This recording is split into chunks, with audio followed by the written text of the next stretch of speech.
Ugly! I know. Wait, what? You weren't supposed to agree to that. Are you okay? No. Oh, you're ugly!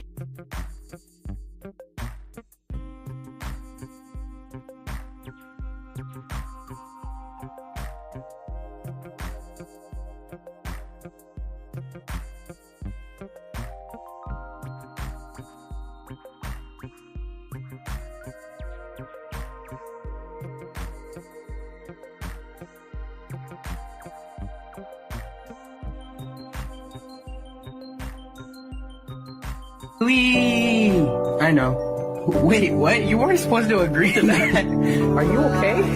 No. Oh, you're ugly!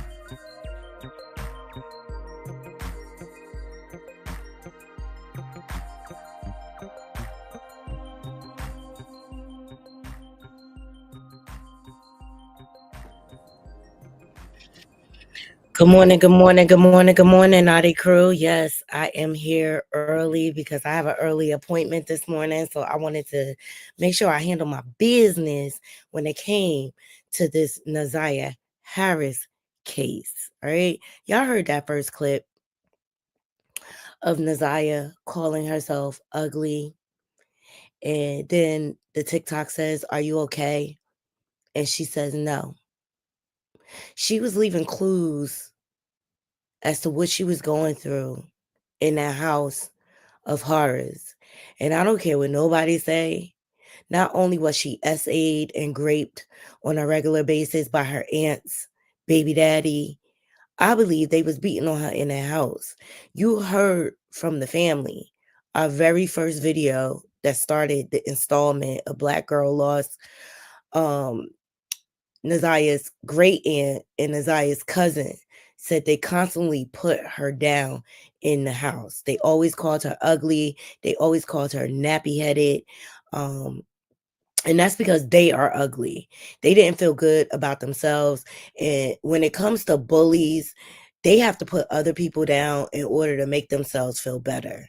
And that I believe this is the case. I believe it's a lot of jealousy that went on in that household. And I believe all the females competed with each other. And Naziah was a beautiful young girl, you know. And then to put it over the edge, Jarvis began SAing her. And rather than them protecting Naziah, they allowed it to go on. And they felt like she was competition, a 13-year-old girl against grown women. It's like the whole situation is just disgusting to me. So please make sure your thumbs up in this video. Share this live out. The main thing is we want to get the word out because it took a year for this story to go national and get national attention. And it speaks to how the media is very racist. I mean, the media is racist, the algorithm is racist.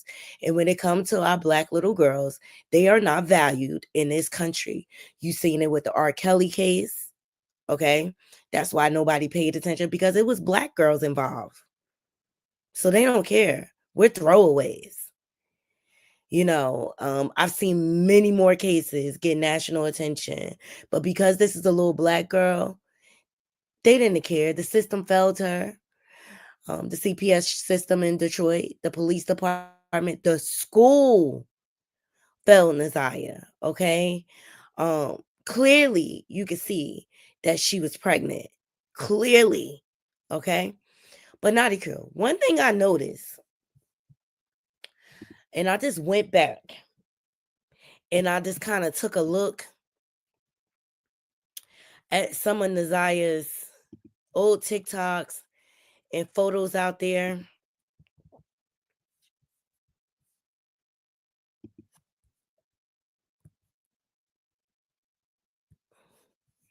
Okay. And one thing I picked up on, because that last picture that she took in her classroom the day she disappeared, Gonna bag it up. She had glasses on. All right. This is the night before she disappeared, right? She had on a hoodie. Clearly, you could see that she was with child. She had a bulge. Okay, that hoodie wasn't big enough to hide it. So you can't tell me these adults did not know what was going on in this household. Okay, and especially the way they were on top of the kids, the way they were before they went to school. I believe Nazia's grandma and her aunt were aware that she was pregnant. That's why her grandmother took her out of aftercare, because they were trying to hide the pregnancy. And how was she going to explain how Nazia at 13 got pregnant? And oh my God, I can't risk losing my check. Okay. Clearly, she's with child in this video. Okay. There was clear abuse going on in the house. Clear abuse, verbal abuse, and I believe it was physical. One of these stupid ass kids did that.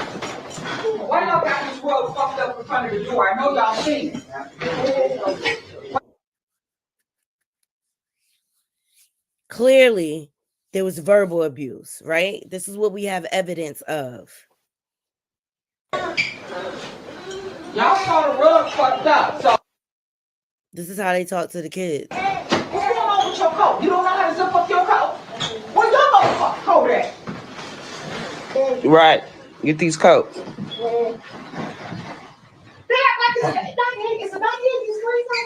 And I believe this is Shannon recording.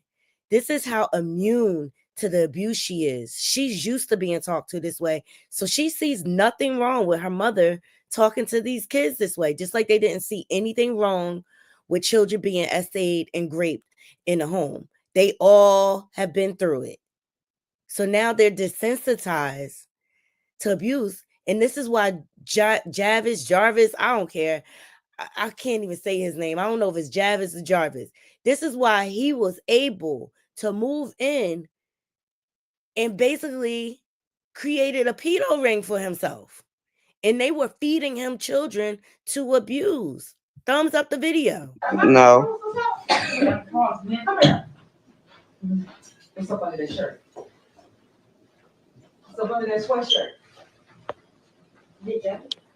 Is you keeping that in school on all day today? Is they gonna let you keep that on? Yes, sir. This is famous here. Go get your coat. Morning. You pretty ready to get slapped. Like on your shoulders. You heard her? You getting ready to get slapped. And that tells me that there's some physical abuse going on in that home. So I got to looking at Nazia's old pictures because something wasn't sitting right with me, because the last picture that she took in that classroom, she had on glasses, right? And so I know when I wear glasses, and y'all know I wear glasses, and this is the picture I'm talking about right here, right? But if you look at all her other pictures, she never wore glasses except for in this last photo. And this is the day she disappeared. If you look through all her old TikToks, you never saw Nazia with glasses. And me, myself, I wear glasses when I'm really tired and I'm trying to cover up some dark circles and stuff like that. And because I'm not a big makeup person. So sometimes I wear the glasses just to kind of deflect, that fact that I'm tired and stuff like that. Right. So it got me to thinking. And I was like, why did she all of a sudden have clear glasses on? And I have a pair of clear glasses, it's the style or whatever. And something made me blow up the picture and look closely. Now, mind you, this is the day she disappeared. And remember, Grandma said she dropped all the kids off at school in the morning. And you hear how volatile that household is in the morning.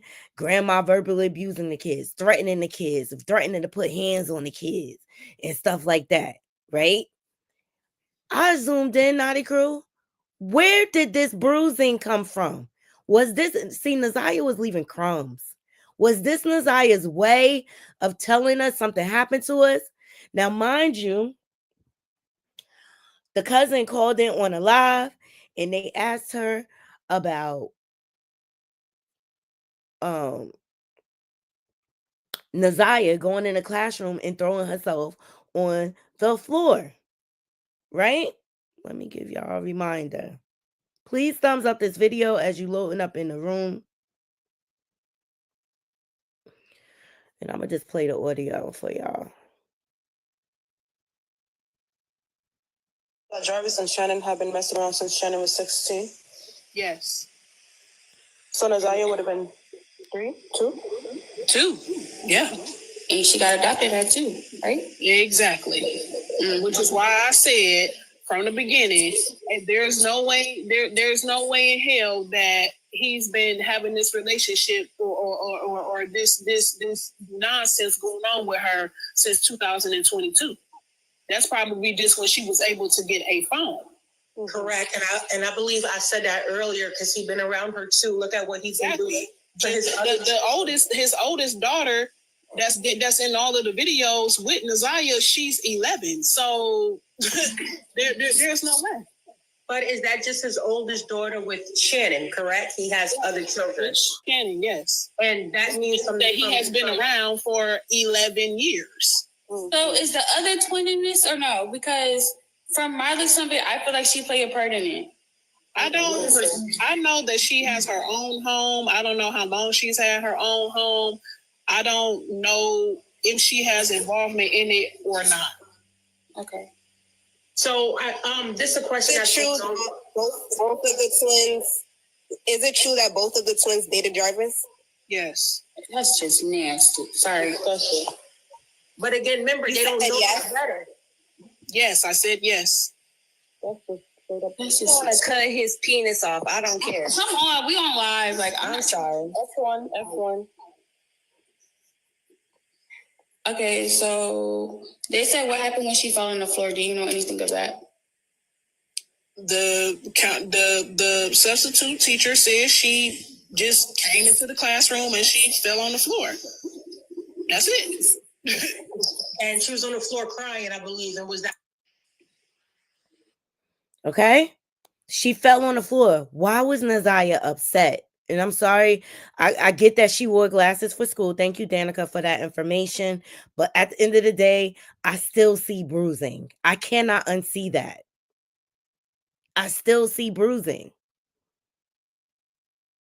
That's not baby hairs. That's 2 marks on her forehead. And if you zoom in closely to that picture, you see like she got remnants of a black eye. What happened to Naziah before she got to school? That's my point. What happened? Because we got video of her making TikToks with her cousin, like she always does, right? And although it's dark, I don't see any bruising. I don't see that mark. This is supposed to be the night before.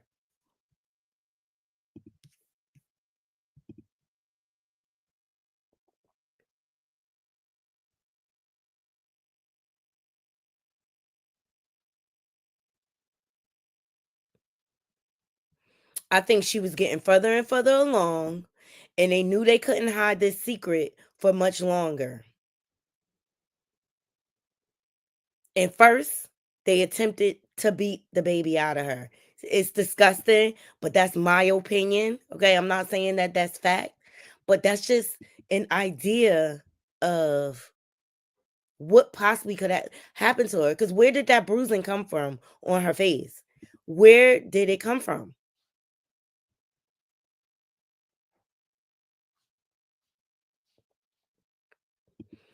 And the fact that like Naziah is lighter skin. In those pictures, she looks very dark complexion, you know. This was a house of horrors. I just wanted to point that out to my naughty crew. Do as you may with it. But I just noticed it. And she probably wore glasses for reading when she went to school and things like that. But if you look at all her pictures, you never see her in those glasses. Okay. So today I want to get into like the evidence testimony First of all, let's start off with the clothing. Shout out to Justice is a Process. They got all the tea over there when it comes to the testimony and things like that. I want to get into that. So please make sure you thumbs up this video, share it out. And if you're not subscribed, please subscribe. Those are the free ways to support the channel. YouTube's algorithm does not like this type of content. They making me fight for every single penny. But I think it's more important that we get the word out there, because this is all too common with a lot of families. And I'm not even just going to put it on Black families. It goes on in all type of families, this type of dynamic. Okay. And abuse is tolerated instead of dealt with, instead of addressed, instead of brought to law enforcement, instead of getting professional mental help to deal with the trauma. It's swept under the rug and it's passed down from generation to generation, and you end up with tragic situations like this. This is the result of generational trauma passed down from one to the next. The whole family is toxic. Now, the family seems divided. You have the extended family who was trying to help the children in the household, who was iced out. All right. This is a lot. This is heavy. I just want to give you a trigger warning. Up first, we're going to get into the clothing that they found in the woods, which I believe that this clothing was planted and meant to throw police off. Yeah, let's get into it.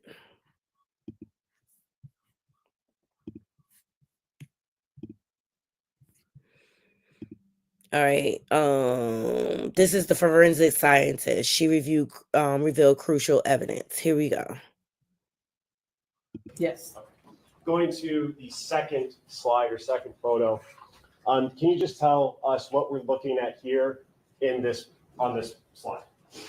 So this slide in particular, I take pictures of the front and back of the exterior. If it's a clothing item, front and back of the exterior. And in this case, front and back of the interior, which is on the further slide. But this here, the top left picture is the front exterior as if it was worn. So that would be, if you were looking at the person wearing it, that would be the front.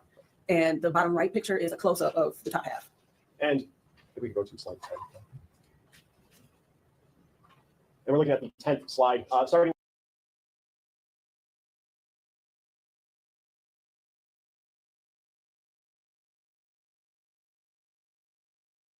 Top portion, I guess, from like shoulder to torso of the garment. And you have some words included on the top right, indicating that there was pheno-negative testing on this portion of it. Yes, that was a key to, so when the viewers such as yourself would look at this photo and see the Ph-N, that's our way of saying this was a negative stain and keeping track of the stains that I did test. So the Ph-N means pheno-negative. Okay, and we go to slide 20. Okay. You want to go to college, finish college, or jumpstart your career?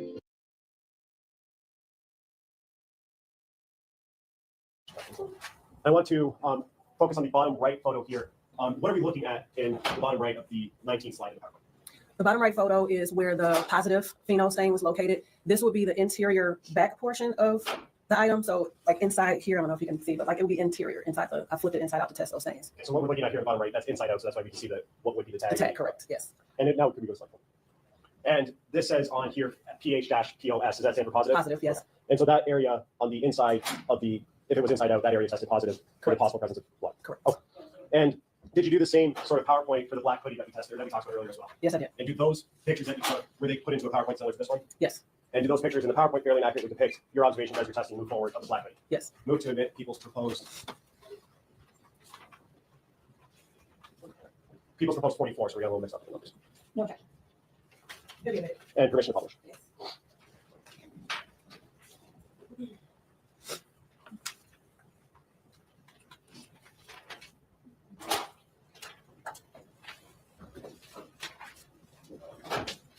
And looking at the first slide of 44 that's on the screen, can you tell us this is just the same cover page? Correct. And going to the second slide here, what are we looking at here in this photo? This will be the front of the black hoodie if worn. And this is before, is this before any testing has been done? Yes. I want to go forward to slide 7. And what are we looking at here on slide 7 of this PowerPoint exhibit? This is the hood area of the external portion, the external hood portion of the hoodie. I was trying to get accurate angles. That's why so many pictures. But Okay. And is this again just standard overview before any testing has been done? yes. And we go to slide 8. And what are we looking at here? This is the interior portion that would be in contact. Like if you pulled the hood over your head, it would be the area up here. So you're looking at the inside of the hood that would Interior. touch the person's head. Yes. Yeah. And slide 9. What in this photo are we looking at here? And has any testing been done at this point? This is after testing. This is back to the front of the hoodie, plus obviously the sleeves. This is after ALS screening, which is alternate light source, which is used for screening for body fluids such as semen and saliva. I ALS the hoodie, and I marked those areas that had a fluorescence to them with a silver Sharpie, so I could further test after done screening. And IR, which is infrared, is similar to, it's also an alternate light source, but it's more so for blood on dark items where the dark fabric would become lighter, and if there's blood or possible blood present, it would appear darker. That anything that I saw, I marked with a yellow paint pen with IR next to it, so I can distinguish between the ALS samples, the ALS areas that I saw and the IR areas that I saw. Okay, and we see a lot of markings on the front of this hoodie. Yes. Are you able to tell us, and I know you said the color, but what portion of this is the IR versus the ALS? It may be easier for you to step down a little bit. So the ones that I observed with IR, I actually wrote IR next to them. I don't know if that's visible on there, given how small the picture is, but other photos, I took pictures of certain areas, yeah. And if we could just go to the next, or if you could do it. And so, for example, that on the front, as we're looking at it, left side of the zipper, that's where IR illuminated? Correct, where there's like where the icon, the hand moved, right there, and there's an arrow pointing to that large area, like those were areas that dropped out under IR, so I put IR next to it so I'll know what to follow up and how to follow up. And that IR is to indicate blood, correct? It's not a test for blood, but it's a screening tool used to locate dark stains that may be possible blood. Okay. And if we could go to slide 20. And this is a closer view. Is this after you've done any other testing other than the light stains? Yes. Okay, what testing was done at this point based on this photo? This is after the pheno testing was done. This particular picture is reflecting a phenopositive area. And it was also screened with IR. As you can see right over the swabs there, it says IR. And that's what. So this is the hoodie that Naziah was last seen in. This is the hoodie she has on in this picture. They tested it for bodily fluids, as she says, okay? Actually, what led me to follow up with pheno was because I saw it under IR, and it was phenopositive. And where is this agreement to say on that hoodie? So this would be, if I was wearing it, it would be in this area, the upper shoulder, bicep area. Yes. For the record, the witness indicated to her right upper shoulder. Yeah, right.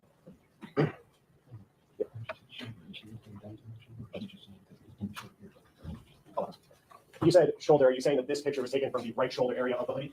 Correct. Like I had to move the sleeve a little bit to get it in the picture with the ruler and the swabs, and it's like this area here. I call it the shoulder area. Excellent. We're going to look at slide 21. And again, can you tell us what we're looking at here? Then I'm going to ask you a couple follow-up questions. So this is another phenopositive stain. This one is located on the rear of the sweatshirt, on the bottom right exterior of the sweatshirt. And you had, in the last photo that we looked at, it said stain 20, and then this one says stain 28 in the text area of the slide. What is it? How do those stain numbers get assigned? That is for my purposes, so I can keep track of how many stains I tested and what stains I tested. I know if I give it a number, I start from number 1 and I just go. It's a tracking system for me, so I won't double test the stain. And because we report out the number of stains tested in our system, so that's for me to keep track of how many stains I tested. And if you know, how many stains were identified on the black hoodie? I can't recall offhand. I'm going to slide 22. And what are we looking at here for this photo? Those are the cartridges used in the Hematrace test. As you can see, you read them per line. The first 2 only have the one line, that's the control line, which because there's no visible line in the testing area, it is a negative result. And the 3rd through 5th cartridge have the double line, so those are considered positive results. And that's where stains, the stain numbers are listed there, correct? Correct. And that's stain 20, 28, and 38 that were positive on the Hematrace test? Yes. Going to slide 23. And what are we looking at here in this photo? And at what point in your testing was this photo taken? This was after pheno testing and the AP testing, which was the semen testing. And I put the key there because these are for the results that I wrote on the sweatshirt. So my tech reviewer and whoever's reviewing the photo would know what those meant when they saw them on the sweatshirt. And you would agree with me that the majority of this sweatshirt is covered in your markings, correct? Yes. And going to slide 32 now. Did you know that you can have permanent teeth in just 24 hours? That's right. Here in this photo in the 32nd slide. This is the exterior of the hood towards the back of the hood. If you were wearing it, it would be like the back right of the hood. And what testing is indicated on the back of the hood? This was viewed with IR, and it was screened with IR first, and then I followed up with pheno testing in this instance. And what was the result of your pheno testing on this area of the sweater? So stain 37, which is at the... I just felt like she was very, very thorough. It seemed to me that she had a credible system that she had going for her testing so that she wouldn't mix it up and mess it up. Okay.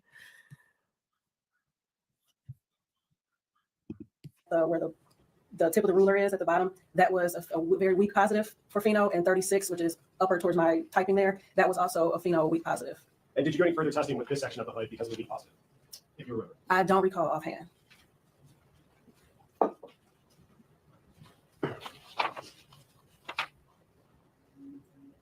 Now, you had mentioned earlier that you sent new swabs, you went back and took new swabs to send forward for DNA analysis, correct? Correct. Do you remember what stain swabs numbers you sent forward for that analysis? On this one, it was stain 20, which was the shoulder stain, and stain 28, which was the one in the rear of the sweatshirt. Okay, one more. Yes.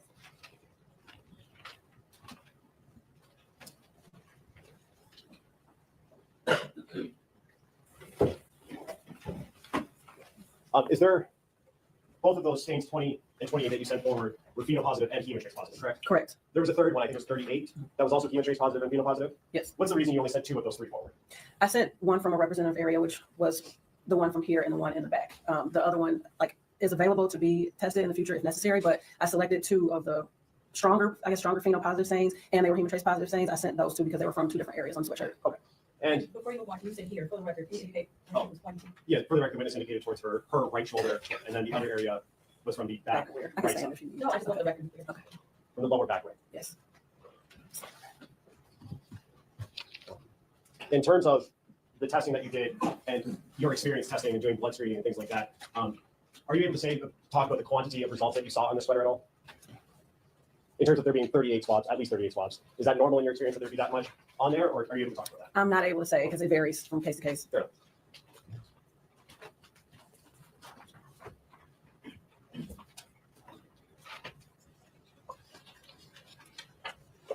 And do you still have record number 8 up there? No, you take it back. You indicated earlier that the 2 stain swabs that were sent forward were from stains 20 and 28, correct? Correct. And then going forward, they were labeled as ending in 5AD and 5BD. Correct. Are you able to tell which stain number corresponds to 5AD? I would not be able to tell without looking at my notes. We're looking at your notes, fresh memory? Yes. Then please do so and look at the new one.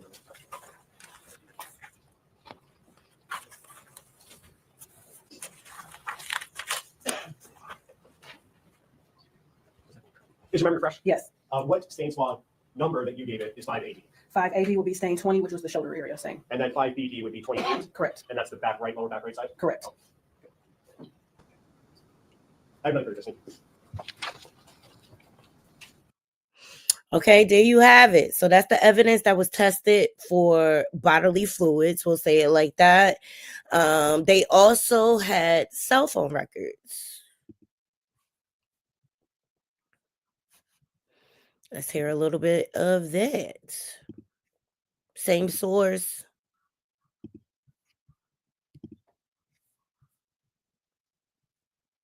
Fair use.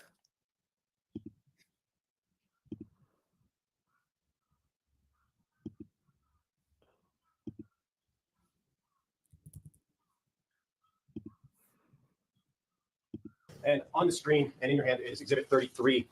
First, I want to talk about what's at the top, very top of this, and what information goes there. The first row is going to have what's going to be on your calls report, a condensed version. There's going to be a lot more in the actual calls report, but this is the information that exhibits what's in the map down below. So for row 1, which we only have 1 row in this instance, we're going to have the target device, which is the phone number, and the date, time that was requested. So in this case, it's going to be January 9th of 2024, and the time, which is in UTC time or military time, it's going to be 16:09 or 4:09 p.m. And then the duration, how long the activity lasted.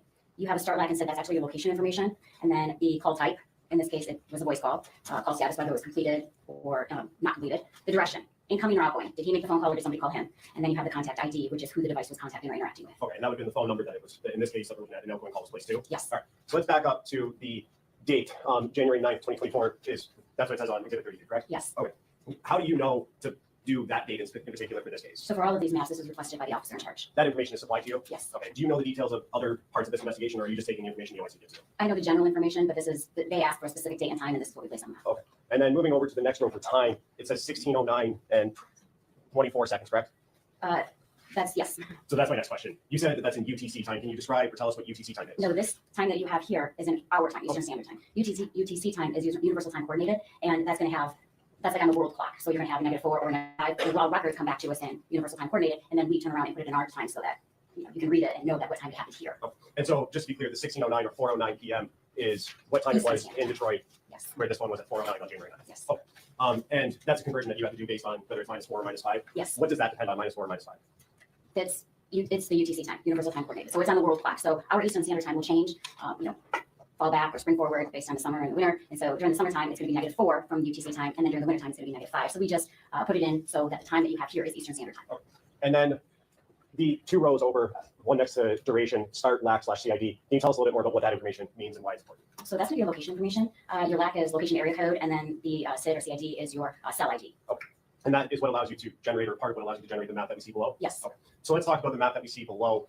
First, you have those 2 lines going out in almost a incomplete triangle. Can you tell us what we're looking at there and what's in the middle? Yes. So the middle part, you're actually looking at a V, and it's going to be about a mile long. Here in the Metro Detroit area, the cell coverage that you're looking at for any particular tower is usually about a mile. So that V is a representation of the intended area coverage of the cell phone company. Okay. And then there's a little pie chart in the middle in a little shade. Can you tell us what that means? Yes, that is the intended area. Okay, so that's the mile that you were talking about? Yes. And then you have a blue dot located to just above the top line there. Can you tell us what that is indicating? That blue dot indicates 9,000 Connor, and that was requested to be placed on the map at this particular date and time. Okay. And so what essentially is your conclusion about this map that we're looking at here? What does all of this mean? In this particular date and time, so January 9th at around 4:09 p.m., the target device that we're looking at ending in 8719 is consistent with being in the area of the 9,000 Connor. And how precise is this location? I mean, you say in the area, there's no specific spot that you can say this was at this address. How precise can you get with this? So we can only tell you what the address and location of the cell tower and their intended coverage. They actually give you that. So you're working with radio frequency. So it's not going to be an exact V that you see here. You're going to be working with radio waves. So it can be a little bit outside of the V or a little bit inside of the V. But basically, this is just to demonstrate, the intended area coverage of the cell phone company. Okay. Going now to Exhibit 34. Everyone is calling this the new $1 billion stimulus program for New Jersey homeowners. First, is this the same information that we saw in Exhibit 33 across the top of the map in Exhibit 34? Yes. Okay. And you have 4 rows here instead of 1. Why do you have 4 rows instead of 1 in this map? In this instance, the officer in charge requested to see a travel duration. So during the time between, I have 1838 and 1922, there are actually others in between, which you can actually see in the raw record. But to put that many records that happened in between is a lot. So basically, we are showing the travel from the blue dot indicates 9,000 Connor, and then the black dot indicates Ypsilanti. And they wanted to depict the travel from 9,000 Connor down to Ypsilanti during this time period. And the first time period that you have for row number 1 is 1838 and 16 seconds? Yes. So that would be 6:38 p.m.? Yes. Okay. And is there a corresponding number on the map that relates to each row? Yes, and row, you can actually see the row column. So number 1 is going to coincide with number 1, which is just leaving the 9,000 Connor area. And then you see on row number 2, it's depicted on the map as number 2. And it's traveling down 94 west. And then number 3 coincides with line number 3, and then 4 and so on. Okay. And so your conclusion, correct me if I'm wrong, would be that for number 4, at around 19:22 and 33 seconds, that phone was in the area of Ypsilanti. Just west of it. Just west of it? I believe there's a little town there, yes. Okay. And 1923, that would be 7:22 p.m., right? Yep. Going to Exhibit 35.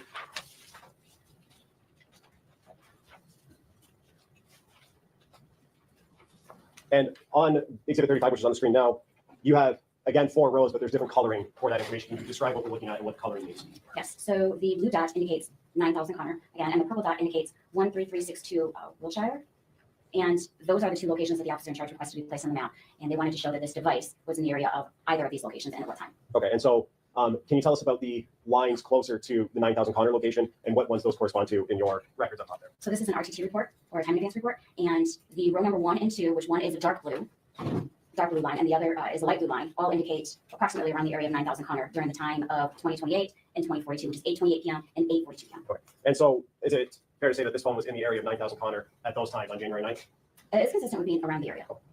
And then the other 2, the purple and pink lines, can you tell us about those? So there's a dark purple and a light purple, and that's around the area of 13362 Wilshire. And those are times of 2048 or 8:48 p.m. and then 2059 or 8:59 p.m. So the RTT information has moved from around 9,000 Connor to 13362 Wilshire during that particular time. And so does that indicate that the phone was traveling towards the direction of the Wilshire address? It could be. Oh.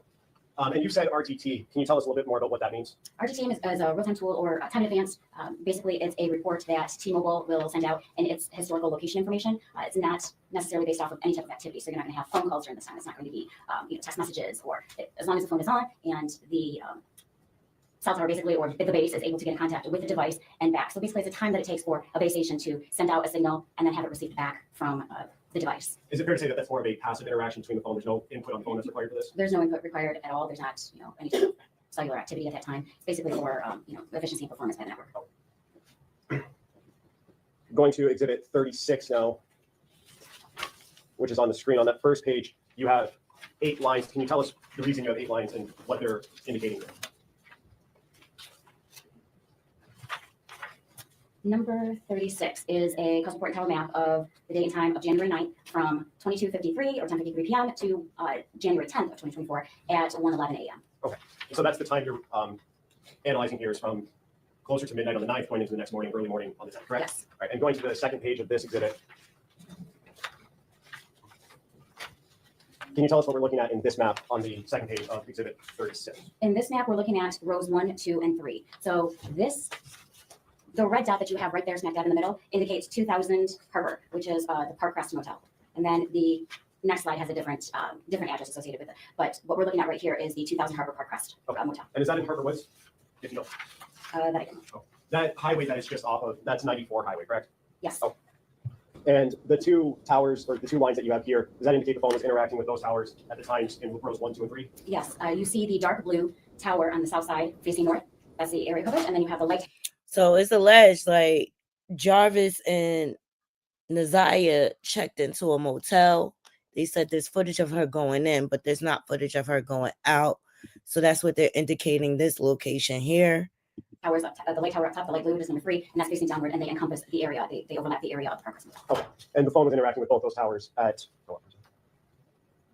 12:37 in the morning on the 10th? Between 10:53 and 12:37 a.m. And then going to the third page of this map, what are we looking at here on the third page, and what rows do they correspond to? This third page is going to have a purple dot that indicates 4 East Alexandria, and that is another location that was significant for the officer in charge to place on the map. And sorry, maybe I missed you saying this. What rows does it correspond to on this map? And that corresponds with the purple row. So each color represents the call detail records, the color on the call detail record report. So that's going to be row number 8 at 1:11 a.m. on the 10th of January. And this is all for that target number ending in 8917, correct? 8719. 8719, sorry, thanks. All for the same number. Yeah, all of these reports are the same number. And does that indicate to you that the phone moved from that Park Crest location down to where this is on Alexandria? Yes. Okay. And then the last page of this exhibit, is this just an overview of both of those maps that we just looked at? Yes, it is. So you'll see in the beginning, or I'm sorry, at the end of the night at around 10:53, it's up at the Park Crest Motel up there on the northeast side, and then it travels down at around 1:11 in the morning on the 10th down to the purple area. And that's the Alexandria. It is. Okay. Going now to exhibit 37. Shaving, waxing, and clinical laser are officially out. Soft and You have the I do. first, can you tell us again what we're looking at in the 3 rows on the first page of this exhibit? So this is a time in advance report. You've got the row, the target, the day, and these are all in the color black and on the map for the second page. And basically it's showing on January 10th, 2024 from 22:51, which is 10:51 p.m. to 22:53 or 10:53 p.m. So on the 10th, later in the day on the 10th. on the second day, yes. Okay, so we moved almost 24 hours, or 20 hours up from the last map, correct? Yes. Okay. And if we could go to the second page. And where is this phone interacting with on at the times that you just said, later in the day on the 10th? The information received from the cell phone company is right around Greenfield and 7 Mile. And is that in the city of Detroit, Wayne County? Yes. Sorry? Yes. Oh. And going now to exhibit 38. We're looking at a lot more rows on exhibit 38. Can you tell us what we're looking at here? Yes, this is the time period right after we were looking at 7 Mile and Greenfield. That time was all the way up until 22:53. So here we have from 23:40, which is 11:40 p.m. to 23:59, 11:59 p.m. And this is all on the same night of the 10th. Okay. And this is so just about 40 minutes after the previous map, correct? Approximately. Okay. And was there any information in the records that you know between those 2 times, that 40-minute gap there? They gave us a time in advance records. Okay. And going to the second page of this, on the map here, first, can you tell us what that red dot indicates on this map? So that red dot indicates 7 Mile and Berg. And in terms of the circles around that, what do those represent? The time in advance distance from the cell tower. So that's all going to be around 7 Mile and Berg area. And is it fair to say then that this phone was interacting with those towers at the times you indicated around the 7 Mile and Berg area? Yes. And can you go back up to the first page? In row 1, what is the time there? Row 1 is going to be on January 10th of 2024, 23:40, which is 11:40 p.m. And then the last row, what is the time on the last row? January 10th of 2024 at 23:59. And that was just because the officer had asked for just that day. It actually indicates that it stays there for a little bit more in the morning. Okay, how much more in the morning if you know? We actually have it in the next exhibit. Oh, perfect. And so that phone on this exhibit, was it there from 11:40 to, at the very least, midnight almost on the 10th, correct? The time advance records, yes. And again, this is timing advance. This is the passive interaction, no input from the phone or the user, correct? Yes, no calls, no texts, no nothing. This is just the signals that the base station is getting to the device. And going to exhibit 39. And can you tell us what we're looking at on the first page of 39? So this is going to be essentially a combination of the last two exhibits that we just saw. So this is going to be from January 10th of 2024 at 9:49 p.m. or 21:49 to January 11th of 2024, the next day, or the next morning at 1:34 a.m. Okay, and going to the second page of this exhibit now. First, on the far left side of the screen, what area is that again that we're looking at? On the far left of the screen is going to be the red dot indicating 7 Meilenberg. And that's the same area that we saw in the last exhibit in 38, correct? Yes. And in terms of what rows correspond to that one, how long was that phone there in that area into the next morning on the 11th? You have, let me see. Okay, so starting with row 1, it's down in the purple area, bottom right-hand screen. You see that the purple dot indicates 4 East Alexandria, which we looked at a map from earlier. And then it goes to the, it's actually still there around the area of 4 Alexandrine, which is the purple on line 2. Then you see it start traveling up to number 3, which is in the light blue area, which is in the middle one, just above the dark red. And then you see it show to the dark blue after the light blue, which is going to be still traveling north. And then that 7 Mile in Greenfield, which is that blue dot, and then going over to the 7 Meilenberg. And the 7 Mile in Greenfield, we looked at that one, I believe it was We did. 36. Yes. And so where does the phone end up and at what time is the last entry for the 7 Meilenberg area? So the 7 Meilenberg area is at 134.13, number 8. And then you see that big kind of curved line, that's actually going to be line number 9. And that's when he's, the device is essentially moving away from the location. Okay. And so that phone then was there from, in that area of 7 Meilenberg from about 12:40 to 1:34? 12:40, Sorry, 11:40. 11, yeah. Yes, 11:40 p.m. to around 1:34 a.m. on the 11th. And on the 11th at 1:34 a.m. it starts to move away, which is row number 9 on your first page there. Yes. Oh.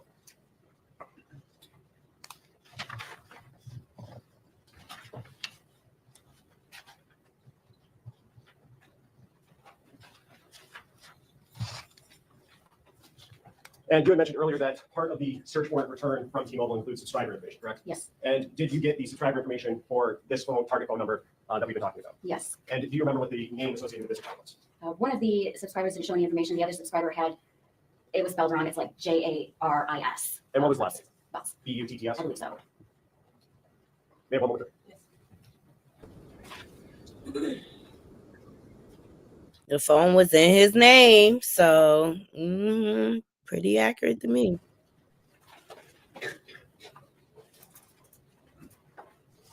Can you go back to the exhibit that we were talking about, the Park Crest Motel? Yes.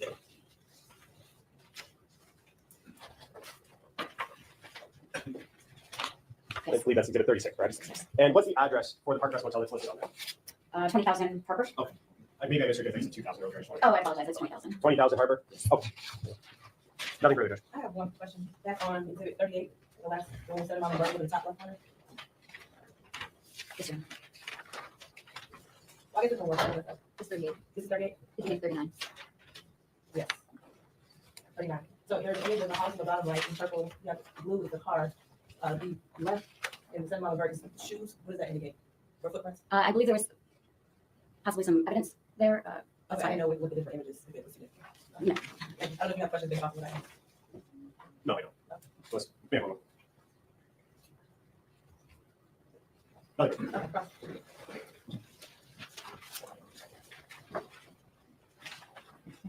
I'm getting chin and neck laser lipo and a little less. Good morning, Sergeant O'Rourke. You're next. I'm not. So I just want to go through some things, okay? So the cell phone data you have, you call it historical data, correct? Yes. Okay. So there are 3 ways that you can find phone location, correct? There's a lot of different ways you can find information. Fair enough, but the 3 primary GPS information from the phone, right? The phone has a GPS and you can get GPS information from the phone. That's not what we deal with. Right, but I'm just saying that is a way of locating the phone. And you can triangulate phone call, correct? We don't do triangulation. So mapping everything is not triangulation. So what you're doing is what's called cell site location information?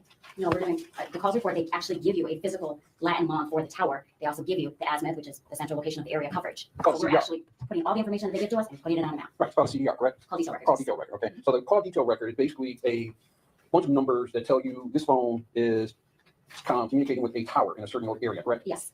And from that, you come up with the cell site location information, correct? No, they give you the cell site location information. That's the lat long of the cell tower. They give you that. Who gives you that? The cell phone company. That's the call detail records. Okay.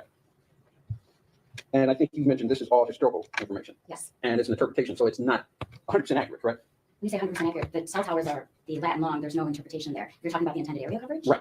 Okay, the intended area coverage, they give you an azimuth, okay? And then that intended area coverage is generally around 66 or so degrees area coverage. Okay. So the information you get is the phone connecting with a tower, sending information that tells you this is the location of the phone. For call detail records, they give you the... All right. We're going to stop it there for that one, okay? Because that's his defense, and he deserves his defense. But it sounds like his lawyer he's not even educated on how the cell phone tracking system works, and naturally so he is going to spend his questioning trying to debunk the accuracy of the test and things like that. But they never say it's on point, completely accurate. They say it's like a radius that is covered. So yeah, whatever. All right, so there you have it. You have the forensic evidence. You have the cell phone towers. All right. And so up next, let me see.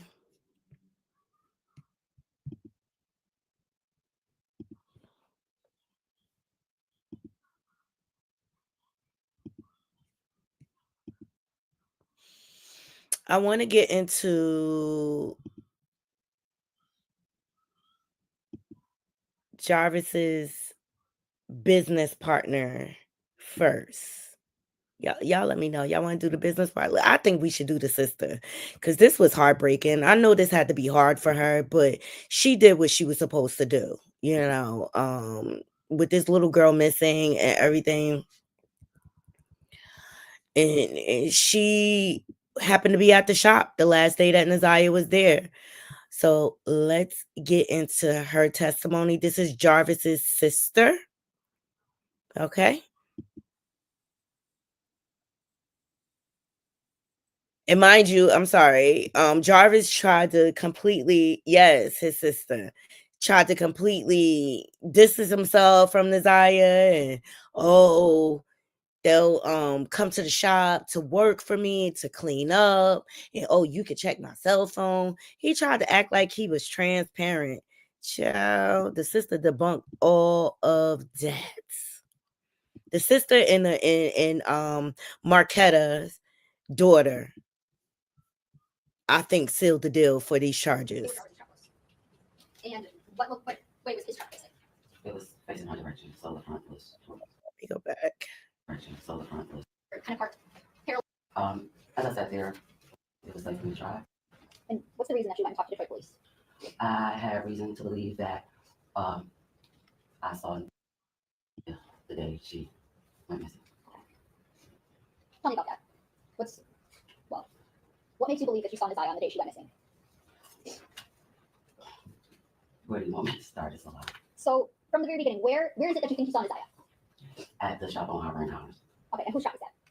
My brother Javis Butts and his partner. Okay. What's the reason you were at your brother's shop that day? Something was wrong with the car that I was driving, and I just needed him to check it out to make sure it was safe for me to drive. Do you recall about what time did you go to Jarvis' shop that day? About 4 p.m., give or take a few minutes. Okay, and about what time did you leave? Somewhere between 6 and 6:30. Okay, and what is it that you noticed while you were at the shop? So she was there around 4. Remember, Naziah got out of school around 3, and I believe they said that she usually gets off the school bus by like 3:15 ish. So you're talking about a matter of like 40 minutes before Jarvis's sister arrived to the shop. So it's a car, like garage. So I was sitting outside of the shop in my car because they're working on another car on the inside. As I sat there for the time that I was there, I kept seeing a little girl get in and out of his truck, going into the gas station and going back to his car. Okay, so I'm gonna stop you right there. Whose car are we talking about? My brother. Okay, and what kind of car was it? I believe kind of like Escalade. Okay. Do you remember what color? Kind of like a pearl white, off white cream color. Okay, and you said you described this as a like a 2 garage shop? Yes. Okay, and I want to approach with people's exhibit 7. Okay. Now, Ms. Books, do you recognize what is it we're looking at in people's exhibit 7? Yes. Okay, what is that? That is the shop. Okay. Right in the middle. And where at were you parked when you saw someone getting in and out of the Jarvis truck? In front of the car doors, or the garage right here, I was parked facing, I don't know what direction it was going towards garage. I was like in front, but outside. Okay, so you were kind of parked parallel with the road? Yeah. Okay. Can you draw a T where your truck was? My car? Yeah, your car was. Yeah. Yes. And then put an arrow the way you were facing. And where is it where that Jarvis' truck was? Just put a J where Jarvis' truck was. And what way was his truck facing? It was facing my direction, so the front was towards. Towards you. Okay, so put an arrow for that direction. Okay. Now, do you get a look at this little girl that you see getting in and out of his car? I saw her, as she was walking. I never saw her face. Did you see any clothing? I did. Okay. Did anything about the clothing stick out to you that you remember? I just remember her having on a colorful jacket. And what door, which side do you remember seeing her getting in and out of Jarvis' truck? Or did it change? I don't really remember. Okay, that's okay. Where did the colorful jacket come from? Okay. I just want to speak on this, okay, because clearly she had a black hoodie on at school. Like, did she change when she got to Jarvis's shop? Now, the shop is around the corner from Nazira's grandmother's house, right? Did she go home and change her clothes? Like, because the video footage shows her going in the direction of the shop. And you got a 40-minute time span before his sister arrived. Like, did she go home and change? Did Jarvis have clothes there? Like, did he kind of like give her presents to woo her, to make her feel like things are normal? Like, at what point? Because where did this colorful jacket come from? Because we're not seeing that in the evidence. Only thing we saw colorful was that jumpsuit, which was an extra large. And Nazia seemed to be like a petite girl. So you said you mostly remember a jacket, a colorful jacket. Yeah. Okay. Now, I'm going to show you what's marked as People's Exhibit 2, which is already admitted, and People's Proposed Exhibit 10. Ready, may I approach? Yes. Handing you what's marked as People's Exhibits 2 and 10. Okay. Do you recognize anything in those photos? Yeah. Yes? Yes. What is it that you recognize? Right in this jacket. And for the record, you're pointing up in channel 1. You recognize this like pink colorful jacket? Yes. Okay. And that's in People's Exhibit 10. Your Honor, I move the People's Proposed Exhibit 10 is Exhibit 10. So is that a fair and accurate depiction of the jacket that you saw that day? Yes. I move the Proposed People's Exhibit 10. Any objection? Okay, it'll be admitted as People's Exhibit 2. Okay. And in People's 2, is that also where is it what you recognize People's Exhibit 2? Looks like channel 2 here maybe. Okay. Facing the back? Yeah. Okay. And you recognize the jacket in this photo too, right? Yes. It's a little blurry, but it looks the same. Okay. What about in channel 1 of Exhibit 2? It will be this right here. Okay, it's fair to say that's the back of the jacket? Do you see the back of the jacket? Okay, thank you. And you said that you saw this little girl with this jacket on getting in and out going into the gas station? Yes. Okay. Did you know who this little girl was at the time? No. Okay. Is there a time that you ever get out of your car? Yes. And what do you do? I needed to use the restroom, so I asked his partner if I could use the restroom. He told me to go and tell him in the gas station. And as I was walking towards the gas station, she was walking in front of me going into the gas station. Okay. So about how far in front of you was she? I would say maybe where the gentleman in the gray blazer is behind you. Maybe a little bit farther. I'm not really sure about that distance. From where you are to them? Yeah. Okay. Now, I don't know about estimates. 25 feet? Yeah, I would agree with about 25 feet. And you said you never got a chance to see this little girl's face. No. Was there anything else about her that you can remember? I just remember her being kind of small, like outside, just seeing her get in and out of the car.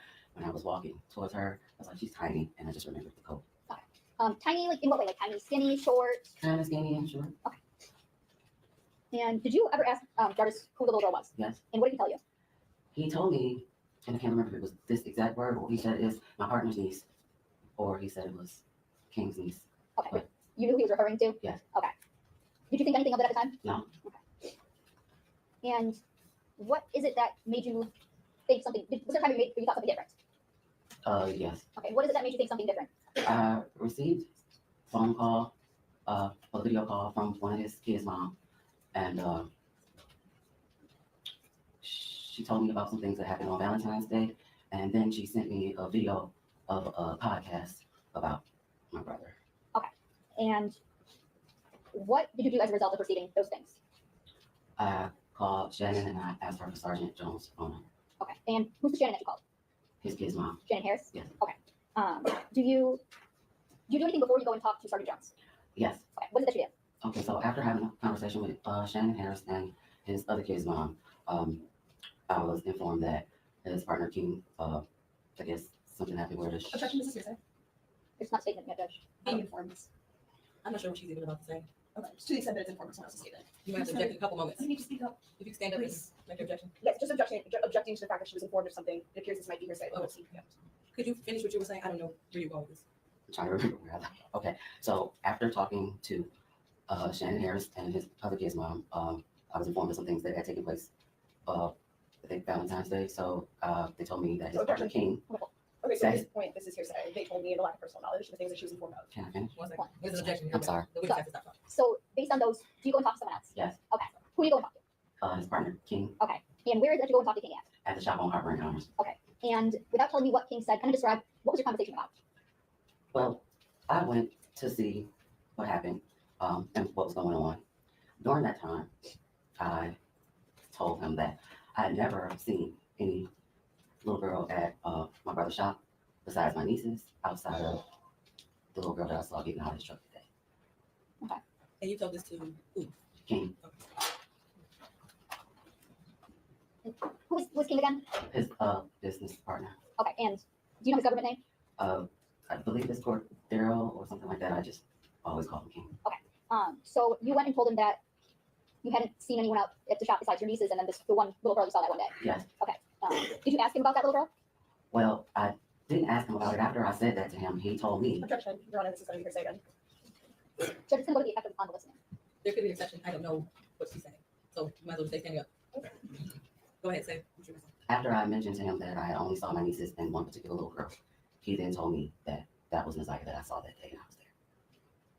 I would object then, given now that she has testified to that it is hearsay, that it is being introduced for truth. And Judge, I would say that it's actually a statement of identification. This is not identification that she personally made. She's just being told. When she saw Messiah that day, so it's. She didn't know who it was. I mean, she had no idea who this was. That's not her identification. So it is hearsay. Okay. So, without saying what King said, were you informed of anything about a little girl that you saw on January 9th, 2024? Yes. Okay. And to your knowledge, Jarvis had told you that that was King's niece. Yes. Okay. And when you talked to King, did you have reason to not believe what Jarvis told you? Yes. Okay. Do you know your nieces from Jarvis? That is a poorly worded question. I'm sorry. If that was your niece, would you have recognized her that day? Yes. Okay. You did not recognize this little girl as your niece, did you? No. Okay.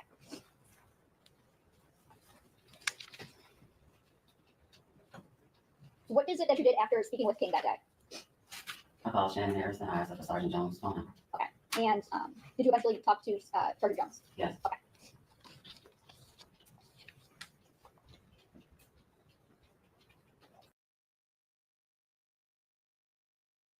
This is emotional for her. Clearly, she's upset, but she did the right thing. And they're online bullying her. And I'm just like, people need to get their life for real. Like, she did the right thing for this little girl.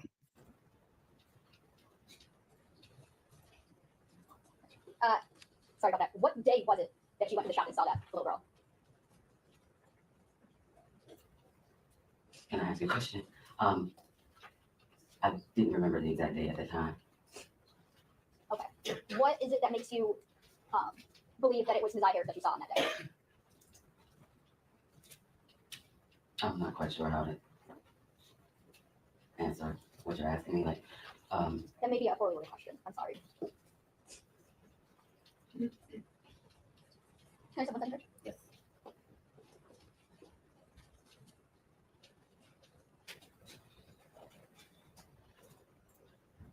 Ms. Woods, did you come to learn of the day that you had gone to Jarvis's shop by going through the locations on your phone? Yes. Okay. And the day that you don't remember off the top of your head right now, but it is revealed in your phone locations? Yes. Okay. Let's see. One second. Let me get it on there.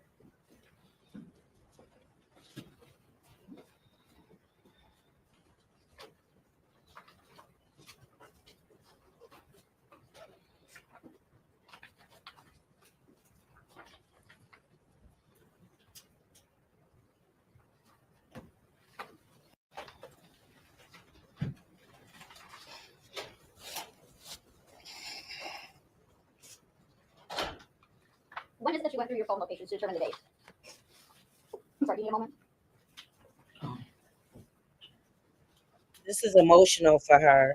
The moment you realize that your family member is a monster. The 24th or the 26th, I can't remember the exact date. Okay, that's when you went through your phone to find those? Yes. Okay, and did you also go through that in your interview with Sergeant Jones? Yes. Okay. And did you give Sergeant Jones permission to look at your location data? Yes. Okay. And your phone kind of extraction in general? Like to go through your phone for the data? Yeah. The Facebook group. Hey, mean girl. Good morning. Thank you for joining. Which Facebook group you in? Yeah, like why would you side eye someone doing the right thing? It just make sense, people. Like people are disgusting. Yeah. Okay.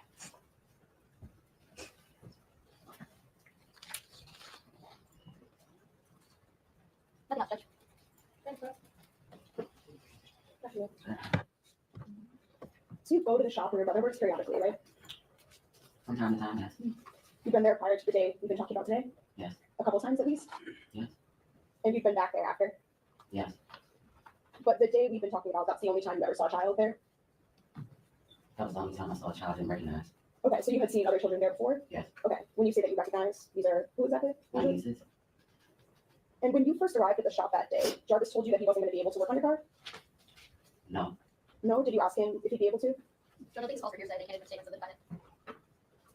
I'm looking more over her own statement, actually. We'll start with her own statement. Did you ask him right away if he would be able to work on your car? I talked to him prior to coming to the shop. Before you arrived, you asked if he could work on your car that day? I asked him to look at my car today. Okay. Did you arrive at the shop with the understanding that he would or would not be able to? I don't see the relevancy in this.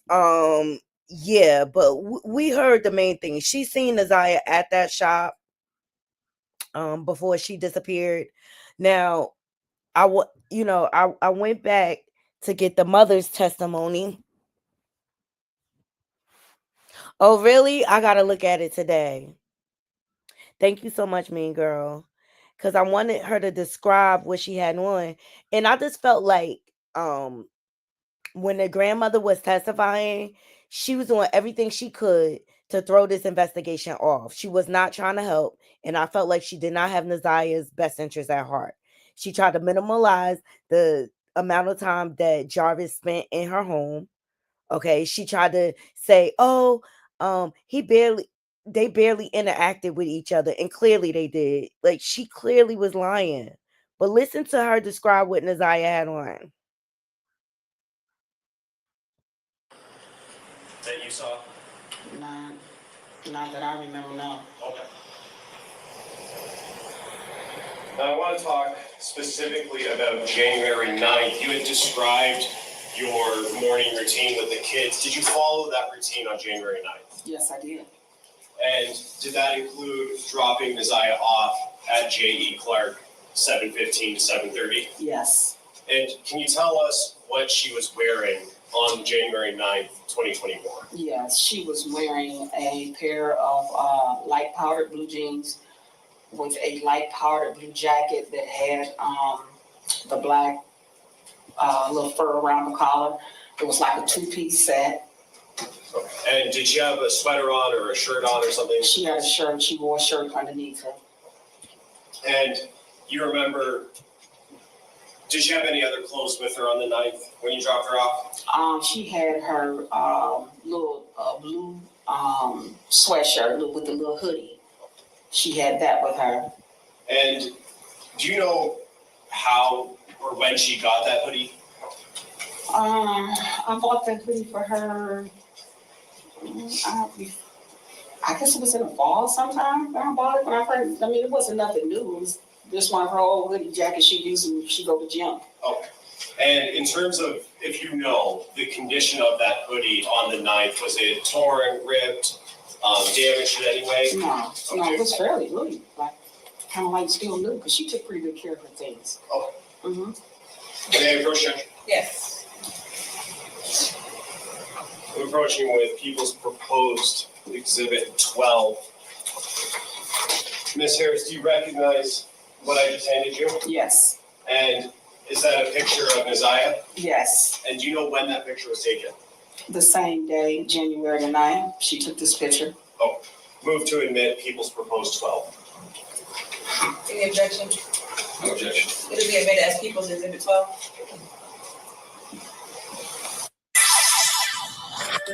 Okay, so you heard it out of Annette's mouth what she had on. Where is the colorful jacket? Grown woman said yes.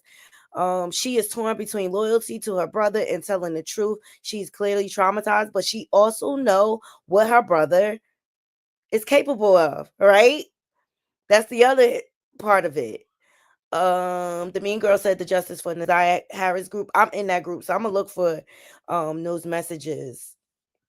People dragging her is crazy. Wouldn't you tell if it was a child and she is missing under these circumstances? Absolutely, I would tell. And let me remind you of the grandmother's routine that she so proudly talks about, okay, in the morning with the kids.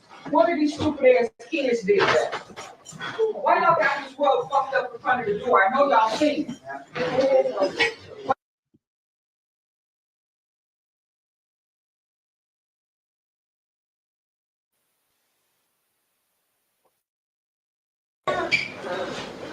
Y'all saw the rug fucked up, so.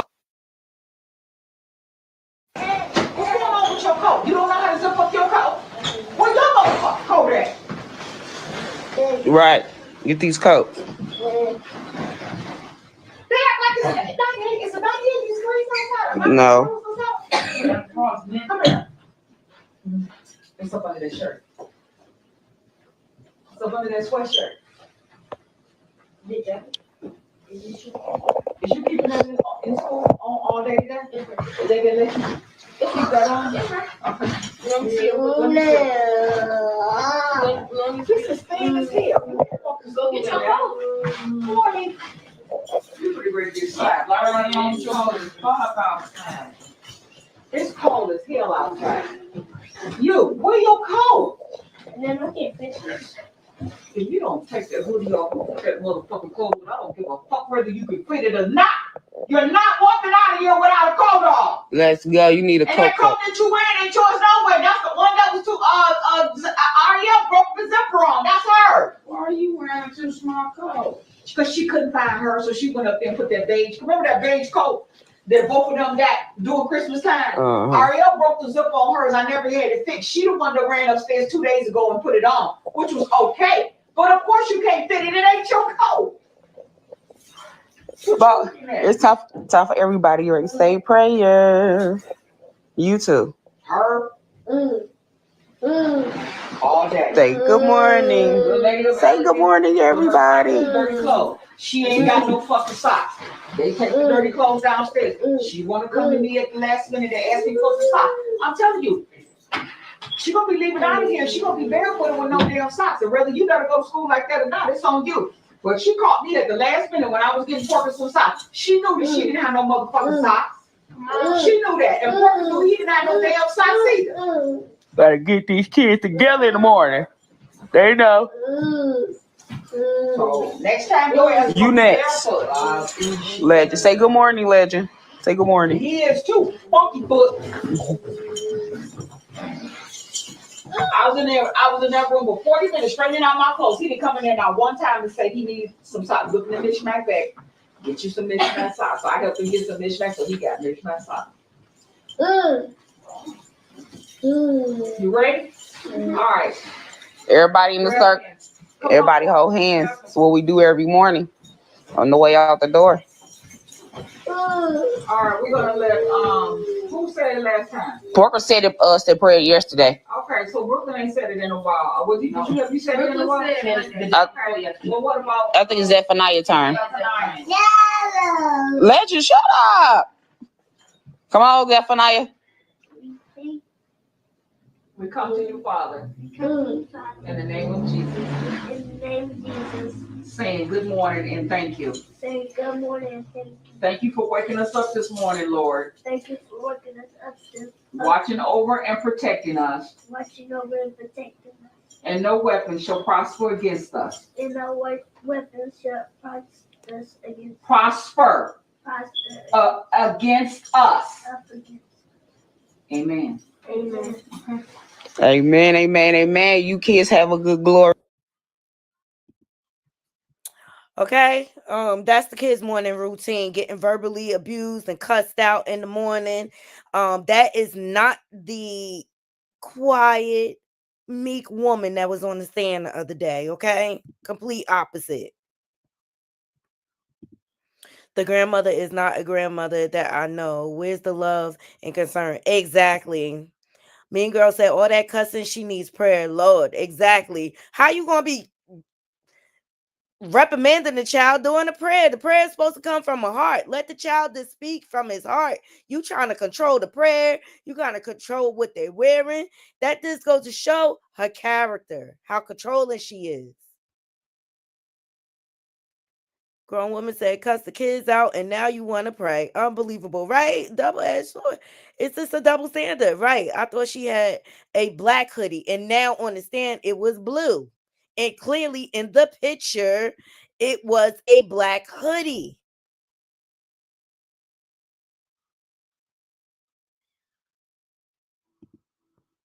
She's trying to throw this investigation off. And even the evidence that they found, like the pink jumpsuit and sneaker and stuff like that, I feel like that evidence was just thrown and scattered to try to throw the police off.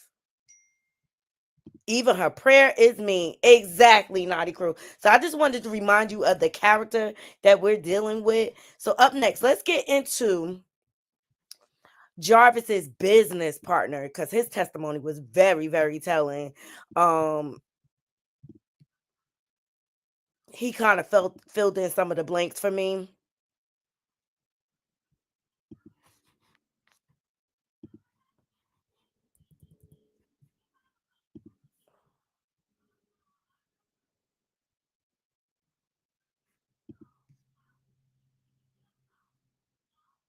Now he's currently incarcerated. I believe due to this crime and also the fact that he was on parole, and I don't know what it is in the state of Detroit, but I know in most states, like if you on parole, you cannot be around other felons, and Jarvis is clearly a convicted felon, right? So I believe he got violated as a result of this case, but you shouldn't have went into business with a pedo. I find it kind of strange, his lack thereof of memory, and we're just gonna hear his Swiss cheese version of things. Okay, here we go. And I think he's trying to be careful with what he says because he does not want to implicate himself.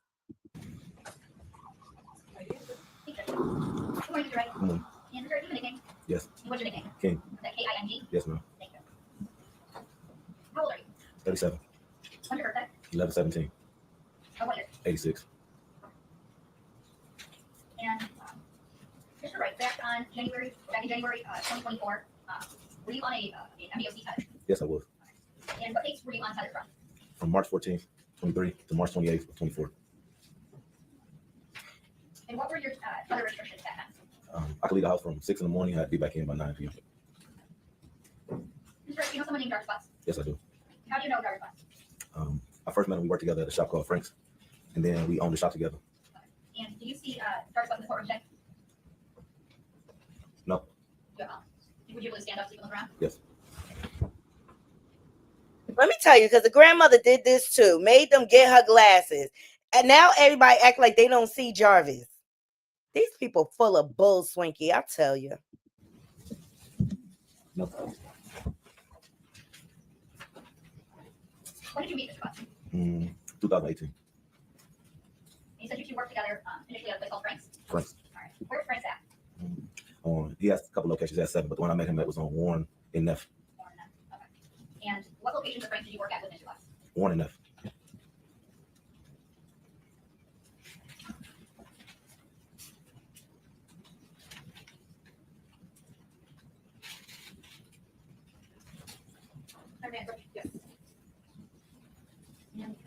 you to look at proposed exhibits 4, 5, and 6. Can you look at these and tell me if you recognize those?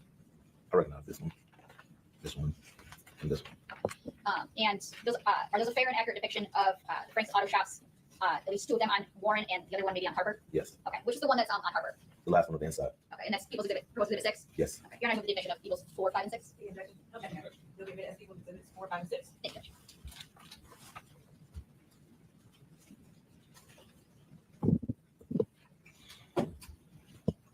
How long did you work at Frank's with Mr. Buck? A few years. How many years did you estimate? 2. And when did that change from Frank's to another shop? Maybe in 23 sometime. Would it be earlier in the year or later in the year? Maybe in May. Well, maybe April, May. And then where do you guys work at? We got a shop together on 9,000 Connor. And what is at 9,000 Connor? A Sicko, a car wash, and our shop was in the middle of both. Your man, yes. Mr. I'm handing you this market people proposed exhibits 7 and 8. Can you look at those and tell me if you recognize them? Yes, I recognize. Okay. And are those a fair and accurate depiction of your shop at 9,000 Connor? Yes, it is. And you're not with the depiction of people's proposed exhibits 7 and 8. Okay. You'll give it as People's Exhibits 7, 8. Thank you.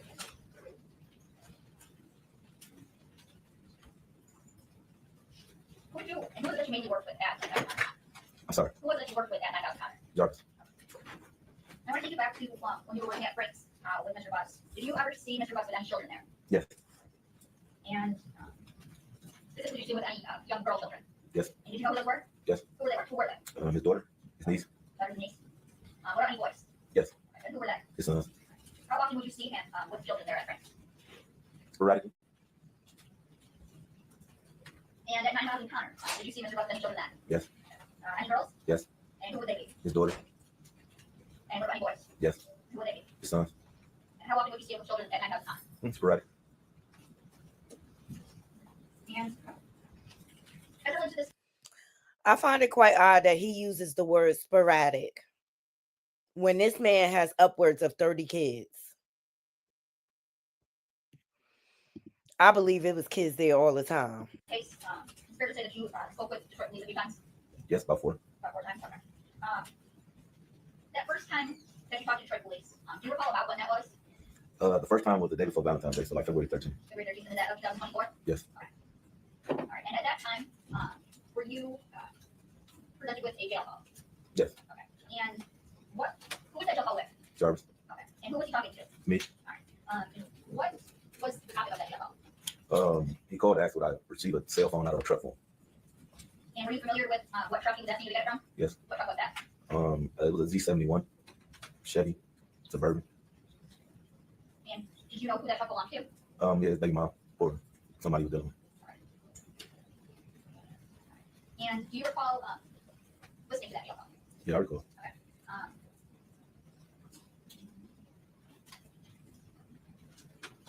If I, I would move to admit the jail call from, I believe it's February 8th, 2024, between Mr. Wright and Mr. Bugs. Which is exhibit number 1? Sorry, that's exhibit number 1. The ultimate way to watch your favorite. All right, we about to get into this jail call. It's very telling.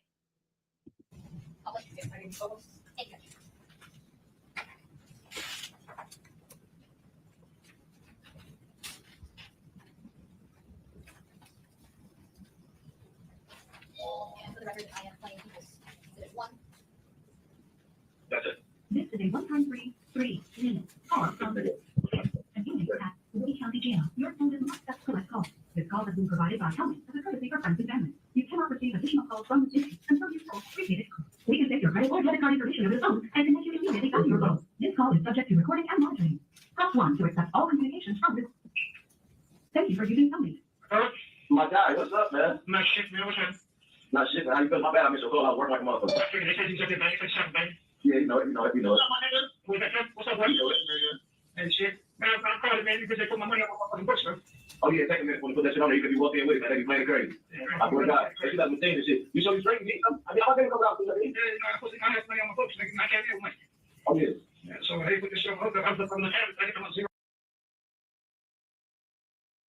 Okay, we heard. We went over yesterday. Shannon is the one. His baby mother putting money on his books. She's going to see him. Okay, ain't no way you can have $1 of mine and you accuse of my niece disappearing. Like, make it make sense. That's some bullshit. That's it, crazy. I ended up. Man, that's some bullshit. I'm leaving the quarantine on this whole shit, bro. Oh yeah, they got you on that 14 club for how long? 3 days? I don't know how long. Shit, I'm saying. Oh, I'm about to be the only one in this bitch on my own. Come on, fire. You think laughing? I said, shit, I'm about to be the only one in this bitch. Okay. Yeah, so. What you need? Huh? No, I was asking what that customer needs. Man, listen. You straight? Yeah, my nigga. Huh? So yeah, I'm good, though. Oh, shit, yeah. You got my number, right?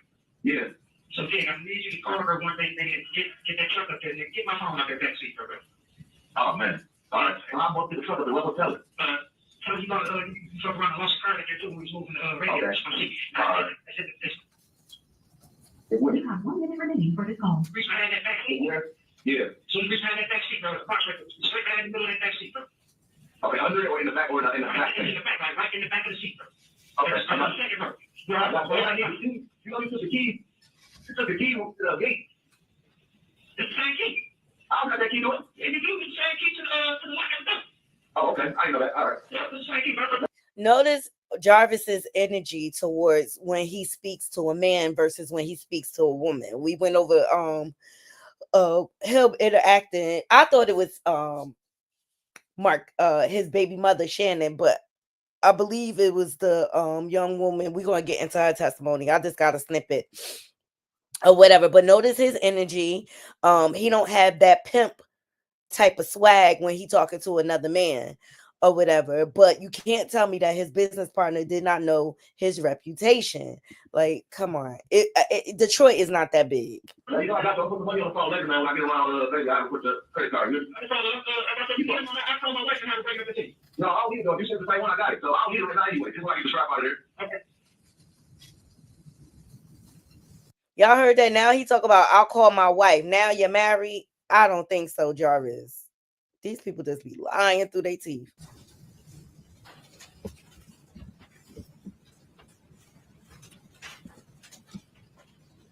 And Mr. Wright, were you successful in getting that cell phone from the vehicle like Mr. Bud asked you to? She came up there, but no, I wasn't successful. It wasn't there. Wasn't there? When we say she, Tasha, Who's talking that you know of? his baby mom. Okay. Did you look for it in the vehicle? Yeah, I looked for it. Okay. You were unsuccessful in finding it. Yes. And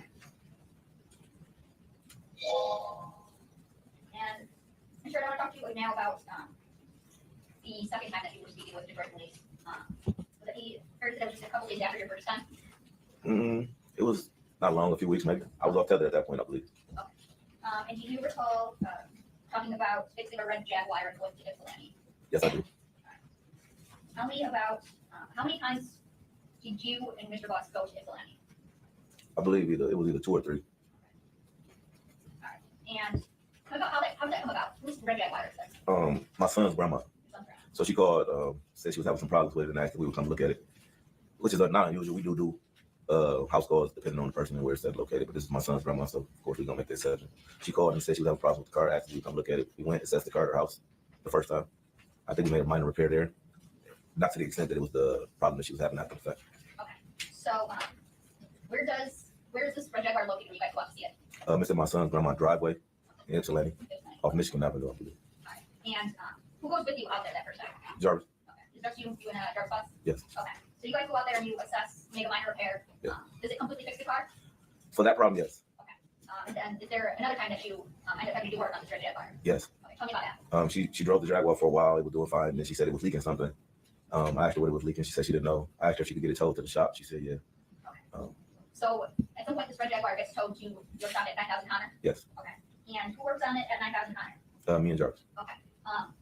And what do you do when you finish fixing? Do you ever finish fixing the Red Jaguar? Yes. Okay. And what do you do when you finish fixing it? We take it back to her. I called her first and asked her how she was planning on retrieving her vehicle. She said she was going to tow it and I didn't want to cost her no more money, so I told her that we can bring it. Okay. And do you recall if that was on or about January 9th of 2024? It was on. It was on that day? Yes. Okay. So on that day, before you take the Red Jaguar back, who Tell me about how that day started for you. I woke up. I typically leave the house at 6 because that's the time I can leave. So I went to the gym. I got to the shop probably around 8:30. I don't know who opened the shop. I can't really recall which one of us opened it. Javis may have been there already. A few cars came in. Then the Jaguar probably got there maybe around 9 o'clock. I assessed the Jaguar. Jarvis left for a moment. I had another mechanic. Being it's a foreign car, so I had a foreign car mechanic on call to help with the work, but he was busy, so he came. Said he wouldn't have time to do it, so I think I Googled it, seen how it was done, and I proceeded taking the water pump off. Okay. So you're working on the Jaguar. Is Mr. Butts at work that day? Yes, he was there. Okay. What do you guys, you and Mr. Butts, do as it relates to work on the night? I think we had a few cars that came in that needed some minor repairs. Between that and the Jaguar, we were jumping in and out of the Jaguar job, and the cars that could pull it up, maybe oil change, tune up, whatever, et cetera, so forth was. But we was mainly working on the Jaguar, trying to get the water pump off, as it is a hard job to do. And do you always have all of your parts on stock or on your person in stock with you? No, we call either AutoZone, Mansfield, one of the auto stores to have them. Okay. And did you have to go get any auto parts on January 9th? Yes, we had to go get the water pump for the Jaguar, as well as some other parts, I believe, for the car. Okay. And when you go and get parts, is it usually just one of you, both of you, or something else? That depends. If it's a car there, then one of us will stay. If it's not a car there, we go together sometimes. Okay. And on January 9th of 2024, did you guys, did one of you guys go to the auto parts store, or did you both go? We both went. Both went? Okay. Tell me what happens when you go to the auto parts store. Before that, I called them. They ordered the water pump, so we went and picked it up when they called and said it was in. We got in the truck, went to AutoZone, got the water pump. On our way back from AutoZone, I believe we forgot something, so we ended up turning back around, going back to AutoZone, grabbed whatever we forgot, came back, and on our way back, we was coming down Harbor. Jarvis said, "I see my niece right there. She walking." We pulled into Angel's liquor store. I still didn't see her. He pointed across my face, said she right there. She was coming across the street at that time. She got in the truck with us. She spoke. Hi, King. Hi, Jay. And we proceeded back to the shop. So when you guys are driving to the auto parts stores, who's driving? Jarvis. Okay. Where are you at? Passenger seat. Okay. And you said when you guys are heading back to the shop the second time. Mm-hmm. So I wonder if Naziah got off the bus, she walking towards the shop, and she catch them when they heading back from the auto parts store, and they pick her up. That's when you said Jarvis spots someone? Yes. Who does he say that he spots? His niece. His niece. Okay. And do you recognize his niece? Yes, when I see her, when he pointed her out to me, yes, I recognize her walking across the street. Okay. And so you guys pull over. Where does she get into the car at? I believe she getting behind me, so the back seat behind me. Okay. Does Jarvis say anything to her? Yeah, she speaks to both of us, and we speak back. Okay. What does he say to her? Hi. Hi. And where do you guys go after to pick up his niece? Back to the shop. Okay. And that's at 9,000 Connors? Yes. Okay. And what do you guys do when you get back to 9,000 Connors? He back in. We get out. We proceeded working on the Jaguar. I may have got out the car first with the parts, and he was in the car with her for a second. I got out, started working on the Jaguar. And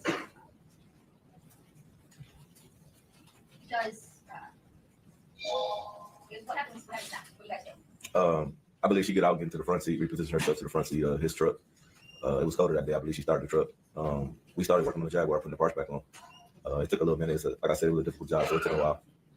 At some point, I believe the truck ran out of gas, so we had to stop what we were doing to push his truck to the. So she was in the car so long, his truck ran out of gas. And here's my thing: why not drop her off home? He's just said it's a cold day. She was in the truck with the heat on. Why not take her home? What was the purpose of her being at the shop?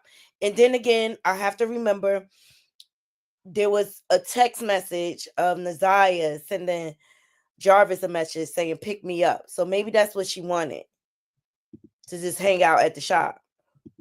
Gas pump, so you get some gas. So you said that she gets out of the car that you guys were in? Yes. Okay, and then she gets into Jarvis' truck. No. We was always in Jarvis' truck. Okay. So she gets out the back seat and repositions herself to the front seat, so she can start the car. And tell me what kind of car, what kind of truck Jarvis drives? Escalade. And what color? It's pearl white.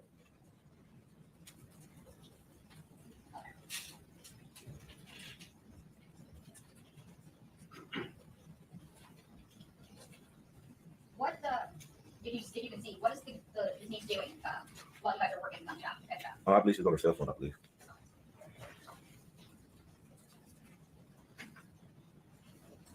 You heard that? I believe she was on her cell phone. Another person confirming that Naziah had a cell phone. Why is the grandmother and Shannon trying to make it seem like she did not have a cell phone? That is suspicious to me. Does Jarvis ever take his niece anywhere while you guys are working at the shop? No. No. Okay. Did you ask him if he was going to take her home at all? I believe I asked him was he gonna drop her off when the truck ran out of gas. We had to push it to the pump. It was just a distraction from work, so I asked was he gonna drop her off. He said no. And even he said like she was a distraction from work, and I asked her, "Hey, Do-Rags, if he was going to drop her off," and he said no. What is the purpose of Naziah being there? Creep. Do you finish working? You finish working on the Jaguar that day? Yes. Okay. And what happens after you finish up on the Jaguar? I called my son grandma and asked her how she was gonna retrieve the vehicle. She said she was gonna tow it back. I told her she didn't have to do that. That was just spending extra money. So I asked Jarvis, was it all right if we dropped it off? He said yes, and we started making preparations to do so.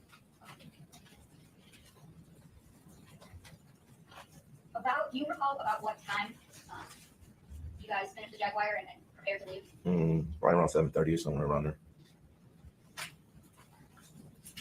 When do you guys eventually leave the shop? Yes. Okay. And tell me about who all leaves the shop? Me, Jarvis, and his niece. Okay. And tell me about the driving arrangements. So I drove my 300, and Jarvis drove the Jaguar. And where was his niece at? She was with him in the front seat of the Jaguar. Now, were you able to recall what his niece looked like that day? Yes, faintly, but yes. Do you remember what kind of clothing she was wearing? I remember she had a jacket on. Like I said, a coat. It was cold, so I think it was colorful. Colorful? Yeah.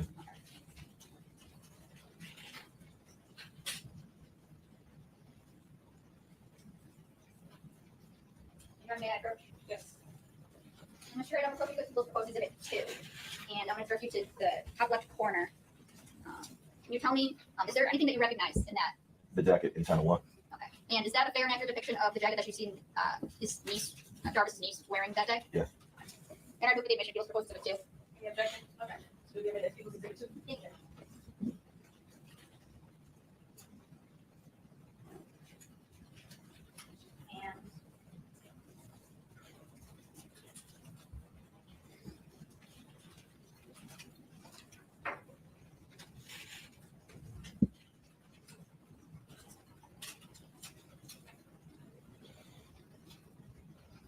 And I'm going to show you your man. And I'm showing you this Market People's Proposed Exhibit 3. Do you recognize what I've scanned here? Yes. Thanks. And is that a fair and accurate depiction of Jarvis' niece as you remember seeing her back on January 9th, 2024? Yes. Okay. And is that the same niece that went with you to Ypsilanti? Yes, it is. Okay. And I move for the admission of People's Proposed Exhibit 3. Objection. Okay. We give it as People's Exhibit 3. Thanks.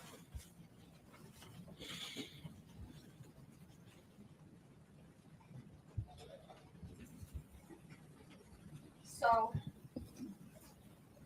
you guys are driving to Ypsilanti. So you're driving in your 300 and Jarvis is driving the Jaguar with his niece. Yes. Okay. About how long did it take you guys to get to Ypsilanti? It was raining that day, so about 35 minutes. And when you guys at Ypsilanti, what do you do? We get out, we park the car, get out, we go in. My son's grandma and I believe his auntie was there as well, so they greeted us.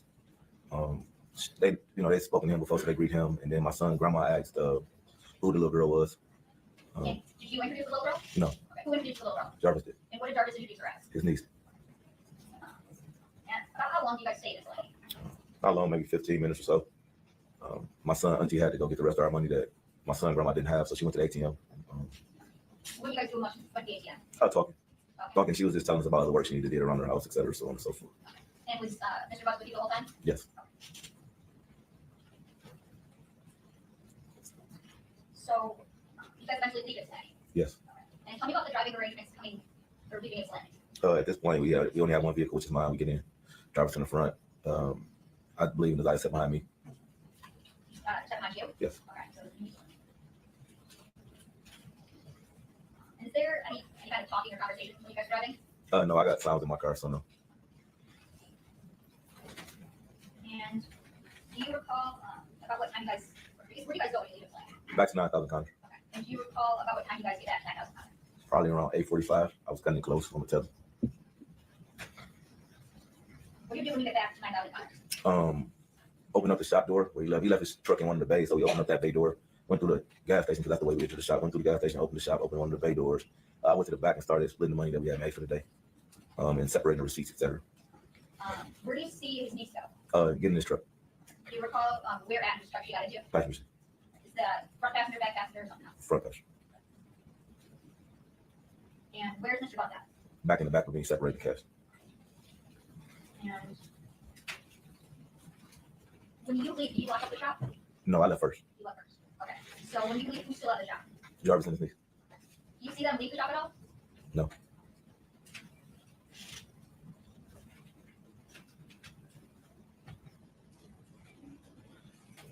And have you seen,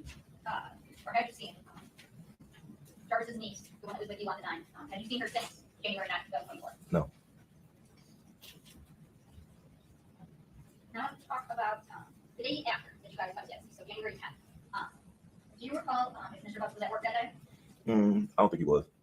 What makes you think that he wasn't? I believe he called me like 3 times, 4 times. No reason for him to call me if he was standing right next to me. Should have he's speculating without putting police.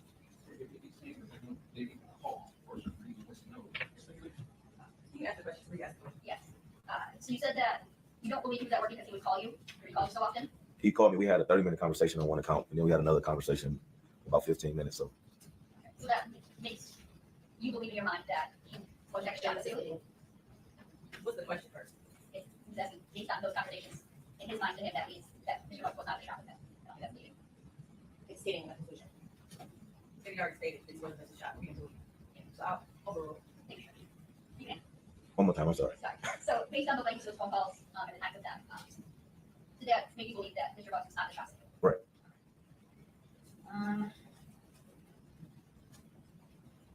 Did Jarvis Butts ever mention to you about his niece being missing? No. Have you talked to Mr. Butts, aside from that jail call that we played, since turning himself in? No.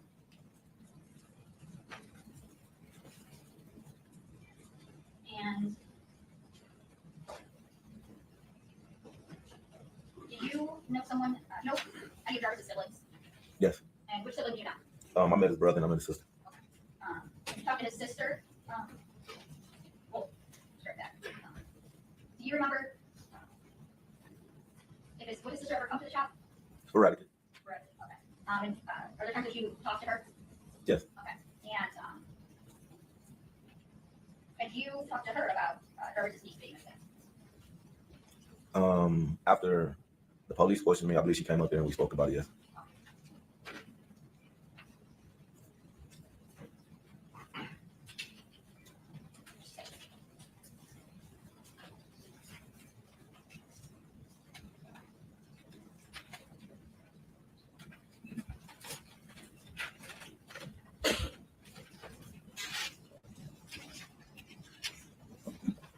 And Mr. Wright, I asked you earlier about if you'd seen Mr. Butts in the courtroom. Did you see him? Yes. Okay.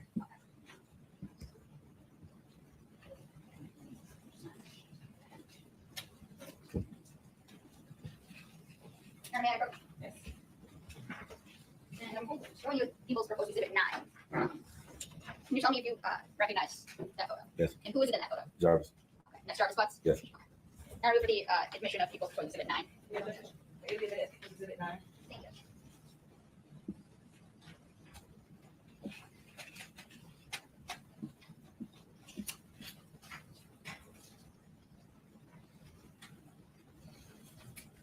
And Mr. Wright, I kind of want to direct your attention back to People's Proposed Exhibit 3. People's Exhibit 3, I'm sorry.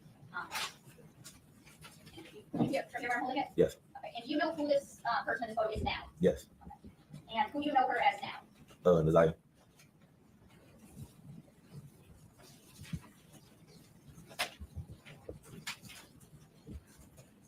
And the next time that you see Jarvis Butts after January 9th, 2024, do you see any injuries on him? No, I don't believe I seen it. Really further question.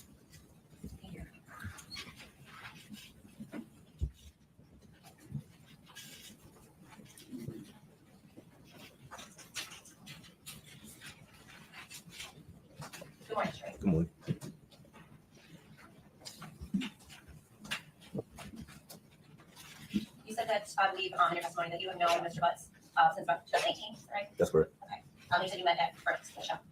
That's correct. You said you guys worked together at Frank's for about 2 years, That's correct. and so that means in about 2020 you opened up the shop at Connor. No, in 2021 I went to prison. Okay. So that's why we didn't work together for that period of time.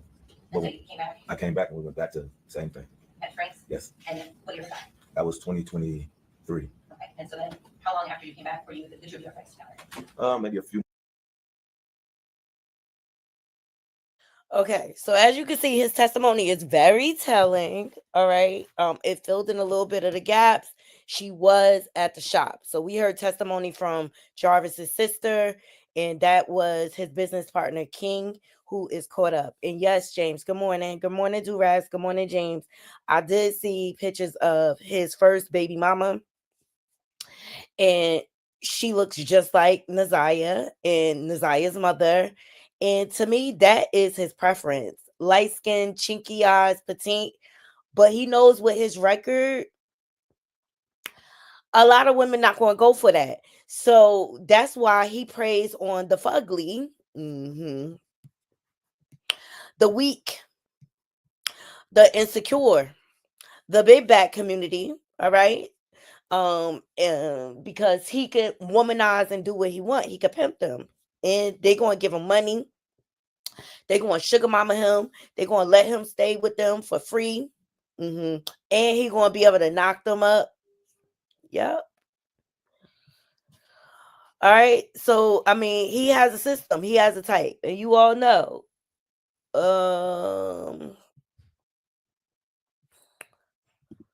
He has a pattern.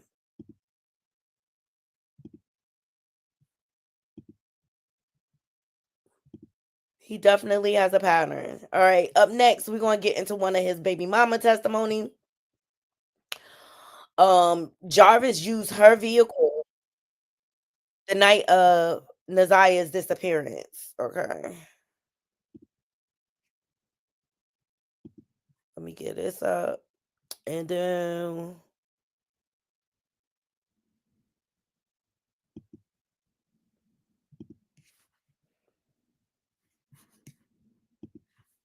we're going to hear from his so-called fiance. Like, I wouldn't even be in court after somebody charged like that. Talk about somebody, my fiance. Are you fucking kidding me?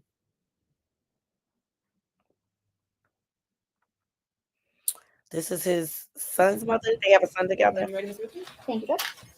Good afternoon. Could you please state your name for the record? And how old are you? 31. And I don't want to know your exact address, but what street do you live on? I was driving down for And what kind of vehicle did you drive back in January of 2024? a blue Nissan Sentra. Okay. And do you recall being interviewed by Detroit police back on August 30th, 2024? Yes. And fair to say that was in relation to a Jarvis Butts? Yes. Okay. Do you know a Jarvis Butts? Yes. Okay. And how is it that you know Jarvis Butts? He's my daughter's father. Okay. And do you see Mr. Butts in the courtroom today? Yes. And can you point to him and tell me the color of the clothing that he's wearing? He's right there and he's right green. And your Honor, would the record reflect the witnesses identify the defendant? So reflected. Thank you. And you said that he's your daughter's father. Yes. How old is your Pause. I have a short version of this. Because I'm running short on time. So let me do this one. Because I just want to get to the important parts rather than go through all of this extra stuff. Bear with me.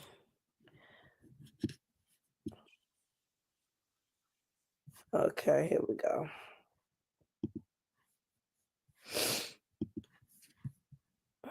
Notice he has a type. Dark skin, big back.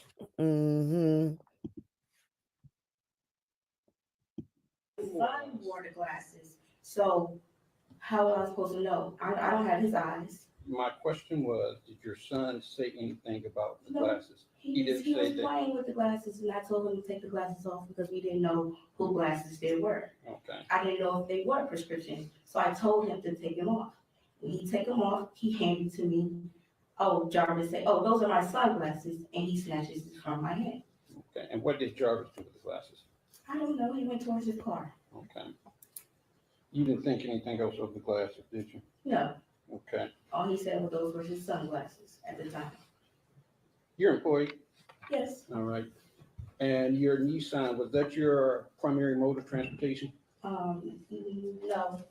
That was a secondary car? Yes. Okay.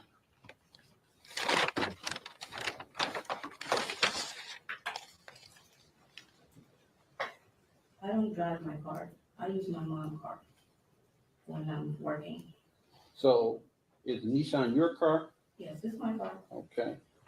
And Mr. Butts called you and told you to drive someone else's car? Yeah. All right.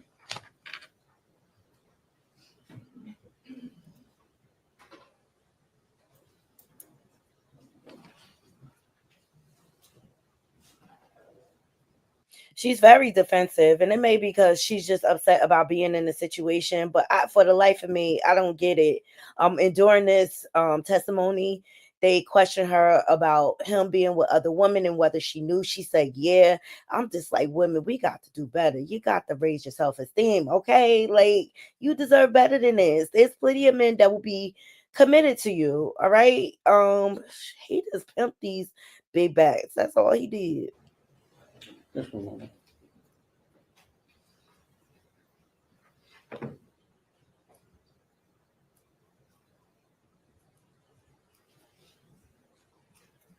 So when he told you that, you didn't do anything, right? No. You didn't think anything of it, No. correct? You didn't clean out this car, correct? No. So anything of Mr. Butts would still be in this car, correct? Yes. Thank you. I have no further questions. Can you redirect? Yes. Ms. Johnson, you were asked about knowing that Mr. Butts was seeing other women, Yes. but you said he lied about things. Yes. What did he lie about? About how many women, if he was still dealing with the women, everything, pretty much. Okay, so you did. Yeah, like, why didn't you value yourself to say, you know what? I know he a womanizer and I deserve better. This is what he preys on women with low self-esteem. Didn't fair to say you wouldn't know how many women were out there? Yes. Okay. And did you know that he would be dealing with women at the same time as he was dealing with you? Indiana, Yes. I'm going to object at this point. I'm not sure what the relevance of that is as to this. How many women he's dealing with? It shows that he was very hypersexual. That's what it shows. I feel like it's very relevant. And she said yes. She answered the question. It just makes me question, like, why didn't she value herself enough to get out of that situation? Like, clearly he's not going to be faithful, and that's because he was playing mind games, manipulating these women because he knew that they had low self-esteem. It goes Do you have a to response? yeah, it goes to whether or not he would be like whether he's secretive about things, whether he would know about. He's very secretive. 1 second, Ms. Johnson. Yeah. It's okay. 1 second. That was really that was really the extent of the question. It was asking across how Yeah. many women he slept with. Yeah. And whether she knew. Wanted to get that was really the extent of the question. Okay, we'll just ask the question again. Yeah. Just was he a secretive person to you? Yes, he's very secretive. Okay. And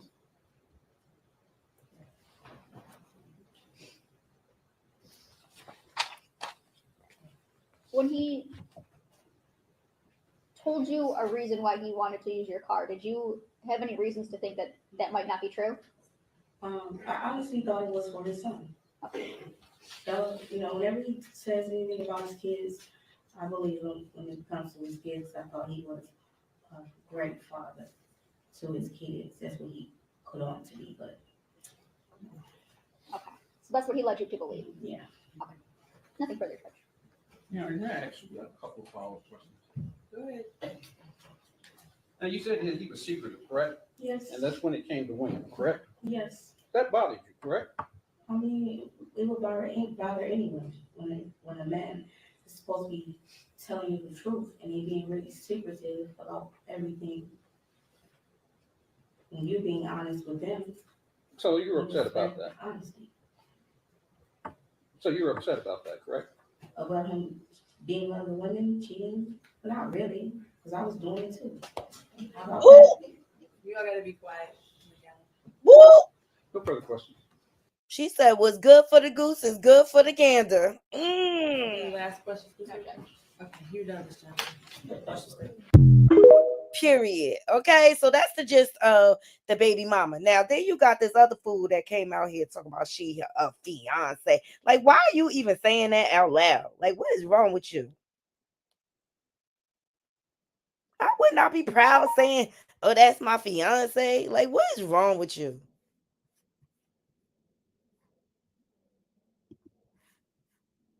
Do you see what's going on here? I would not be like, "Oh, that's my fiance." What are you proud of? Like, that's a badge of honor. You engaged to a pedo. Okay. Let's get into this. Women with low self-esteem, and as you can see, he has a type.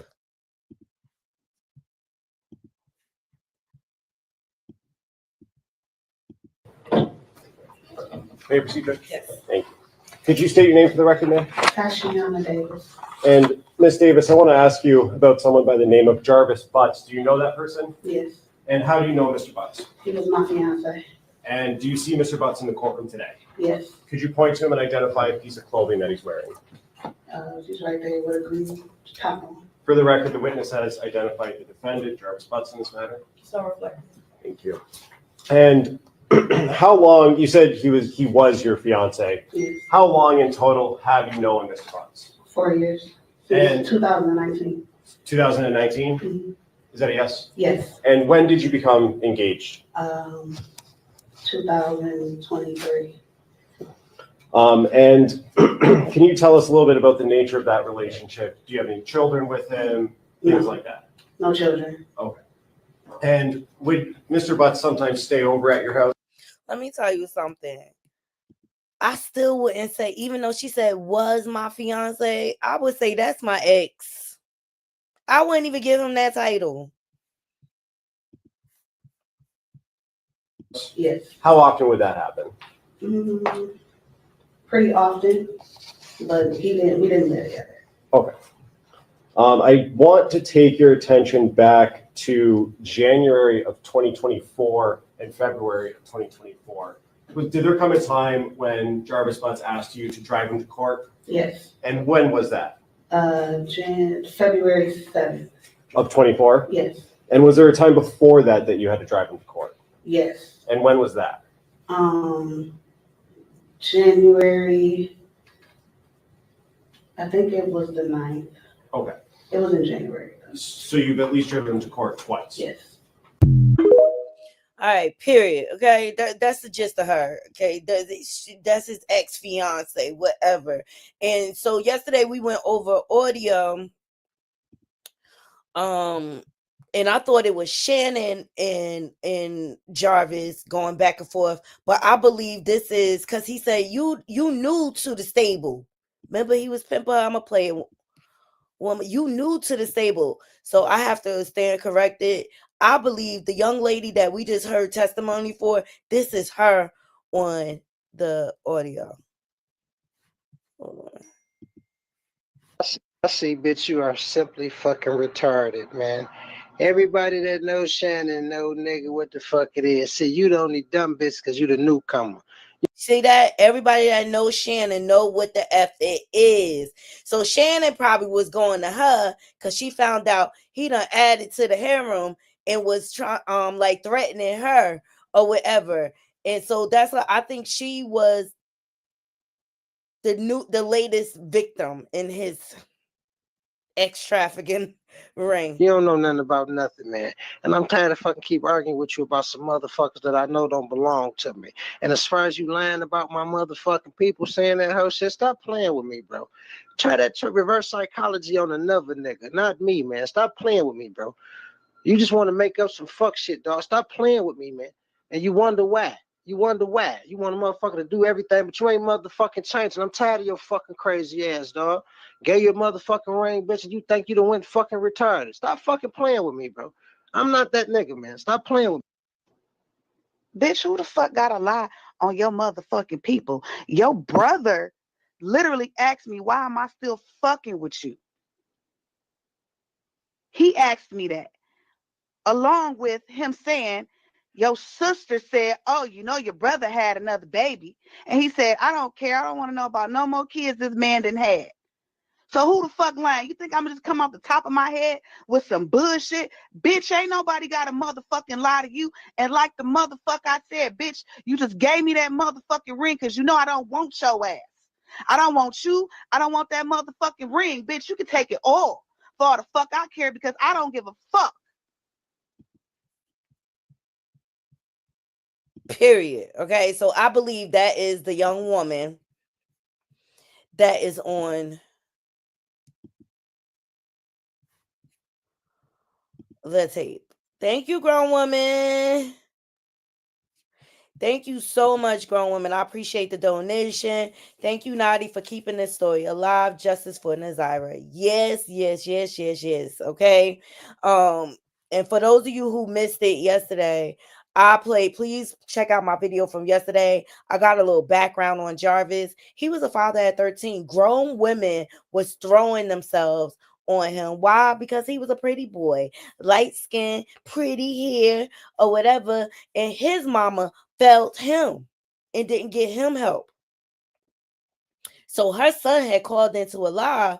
It was like, yeah, my mama had a baby with him when he was 13, and she didn't get charged, but all her kids got taken away. And her own son said, yeah, my mama ain't shit. Yep. Her own son said my mama ain't ish. Okay. All right, you guys. So from here now, we pretty much, let me see, pretty up to date. We got into the important testimony. I'm gonna close the show with the judge actually officially charging Javis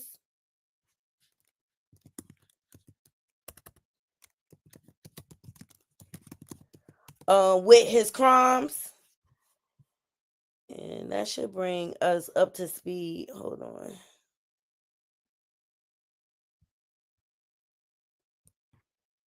Here we go. Shout out to Fox News Detroit for this footage. Thank you all for being patient with me while I bring the channel up to speed on what's going on with the case. And I believe the trial is supposed to start in March. So here we go. Here's the judge's final words. The case regarding the trial. And the one thing I had highlighted in case is the quote, in this case, there was no physical evidence such as bloodstains or a weapon leaking defendant to Joyce's death. In this case, we don't have the same facts or circumstances. I do agree, this is a circumstantial case, and circumstantial evidence is sufficient for a bind over and even conviction. Today is January 9th, 2025, exactly 1 year, from the day Josiah Harris disappeared. Before I get into the charges, and the main charge of premeditated first-degree murder, I have to speak on Josiah Harris and the community who failed her. And I am only presented with certain evidence. I don't know the whole story. The attorneys know more than me, the family knows more than me. But from what I have heard over the last 4 days and 5 days total, is that several people failed her. I don't know where her mother is. I don't know anything other than that she was forced to live in a home where she was not protected or given the adequate attention and love. I don't know where her father is. I don't have any mention of him in her life, no presence. To Cordell, AKA King, and all the men who saw Jarvis Butts hanging out and always around these young girls, including Josiah, and his 9-year-old daughter going up to the shop to clean up his shop. The school counselor who never showed up, or the person who was supposed to show up if that counselor was absent, after Josiah was on the floor on the day she went missing, saying that she needed to speak to someone and speak to a counselor. There's no mention of CPS, but I wonder what their involvement was over the years, because this was not just a 1-year thing. There are text messages at least from 2022. To her adoptive grandmother, Annette Harris, whose testimony in my opinion, was very questionable. I understand why the people put her on the stand to establish Naziah's residence and the houses on Bedford and the regular routine, to establish also that Naziah was not a runaway child, that she was not a bad kid. I do believe she adopted Naziah. I do believe that she had 6 kids in the house. I believe that Naziah had on a dark hoodie the day she went missing, and that she had on red and black Nikes that day. What is hard to believe is that the defendant never came into the house as she testified. And there was also a minor that testified that he did as well. Text messages that show between him and Naziah that he did in the basement, saying he was going to the shower, stealing her panties. He was always lurking around that house and asking for Janiyah and Zaniyah, from what I know. I even thought about the breakfast routine and saying that all the kids like eating breakfast at school. Did they have a choice? I don't know. But to always send those girls up there to clean up the shop raises questions. And how were there 2 women in that house who have birthed children themselves who did not notice that Naziah was pregnant, and I believe she was, and not having her period anymore? But then after hearing text messages today, begging Javis for pads as if she didn't have anyone else to give them for her. And what stood out the most was when Annette Harris stood on the stand, and she learned around 6 p.m. that Naziah did not come home from school, and said she looked around for her and decided to wait until the next morning to call the police. Without a tear, without emotion, or any expression of being devastated. And to her Aunt Shannon, who also showed no emotion, expression of being devastated from Naziah going missing. She stated that she had friends help look for Naziah, but was directed to just wait until the morning to call the police. A grown woman who likely suspected something strange going on didn't feel the need to call the police either. They were both able to go to sleep at night without hearing from Naziah or having any indication that she was coming home at night. And of course, the defendant, who I will get to in a minute. I don't know who else failed Naziah, but the community did. As far as the people establishing probable cause, I will focus on count 1, as it's been stated that there is no contention with counts 2 and 3. In count 3, I will amend based off of the motion and the testimony I heard that Naziah was 12 and not 13 at the time that Javis Butts had sexual intercourse with her. The prosecution is correct. You do not have to have a body to establish first-degree premeditated murder. It would have been a much shorter exam had her body been found, but this is where we are. In the last 365 days, no text messages. We all heard today and yesterday that she was very active and frequently texted. No social media for a year. We heard through testimony that she was also active on social media. No phone calls, which she was also able to do according to testimony. No physical sighting of her by anyone. She never came back to school. No one has seen her. Medical records dated from July 2014 to October 2023 indicated that she had no life-threatening medical issues that would lead to a natural cause of death. The black hoodie found in the area of 7 Mountainburg with her DNA and blood on it. The holes in the hoodie consistent with some sort of struggle, violence, or weapon being used. And we know that there were no holes in that hoodie when she wore it to school. We saw a picture of her in a black hoodie on her last day that everyone saw her. I do believe her grandma testified truthfully about the sweatshirt that she had on and that was practically new. And the border agent who said that no evidence of animals would have destroyed the clothing or the shoes to possibly lead to animals tearing up that hoodie. The clear glasses found in the blue Nissan the day after she went missing, the behavior of the defendant when he snatched those glasses. They looked exactly like the glasses she had on in her last picture, according to the witness. The shoes that her brother described as the same shoes that were found also in the area of 7 Monkenberg near the hoodie. While this is still probable cause, the evidence all points to Jarvis Butts.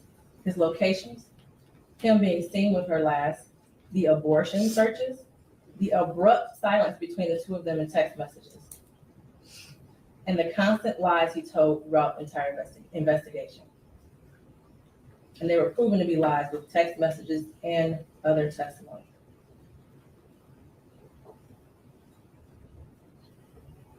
We may never know what happened, but from what I heard today and over the last 4 or 5 days, it appears he intended to perform what he thought was a do-it-yourself abortion on Isaiah, and it went south, and instead of seeking medical attention for her, he intentionally killed her and tried his best to cover it up. As much as I want her to be alive today, there is at least probable cause to show and believe that she's dead and that she was murdered by Jarvis Butts. Mr. Butts, stand up. You've been sitting over there for 4 days with your head down, sitting between and behind your attorneys with your mask on and taking vigorous notes. I want you to pay attention and listen to everything I have to say. I have been trying to figure out for the last 5 days, you. At one point, I thought you were cognitively impaired in the beginning of this exam. And then maybe you had the brain of a 10-year-old, and that's why you were doing such things. But as I heard more and more testimony, you're just the true definition of a pedophile. Watching you laugh and brag about all the women you have with different women and the children and the girlfriends, and making babies to groom them and having them in your presence, cleaning up your shop, and the little girls around you, has landed you here today. You groomed Isaiah. You played mind games with her. We all heard that. You controlled her emotionally. She was exposed to so much at such a young age. The text messages between you two were disgusting to hear.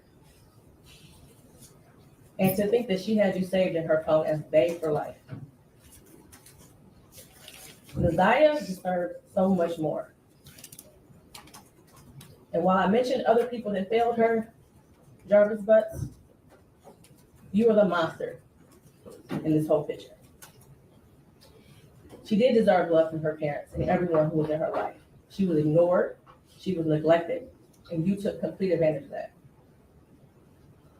She wanted someone to love her, and she will never know what that feels like.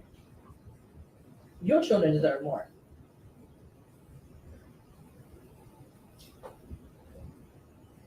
As much as defense counsel has raised issues on count 1, all that has done is raise the question of fact for the trier of fact, which means that this will be for a jury or a judge to hear at Third Circuit. I pray for the healing of all the victims and the young girls and possibly boys who have come into contact with you. As a community, we should look at this case as a prime example of how much work we have to do when it comes to protecting our children and especially our Black girls. I pray for closure and healing for all those who have been traumatized by you. And for you, Jarvis Butts, I wish you a speedy trial and that justice be delivered. Your bind over date is January 16th at 9:00 a.m.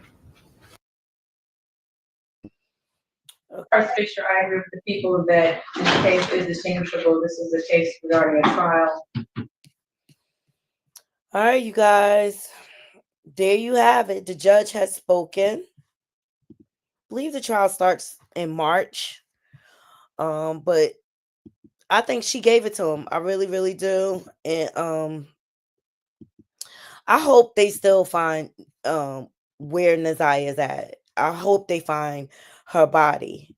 Okay. The mean girl said, "Amen, Judge." Grown woman said, "You don't wait to report child missing. That's an immediate call to the police." Absolutely. Child, my mother went missing and we called the police right away. I mean, we found her that night, thank God, or whatever. But this is, at the beginning stages of us learning how to cope with her diagnosis or whatever.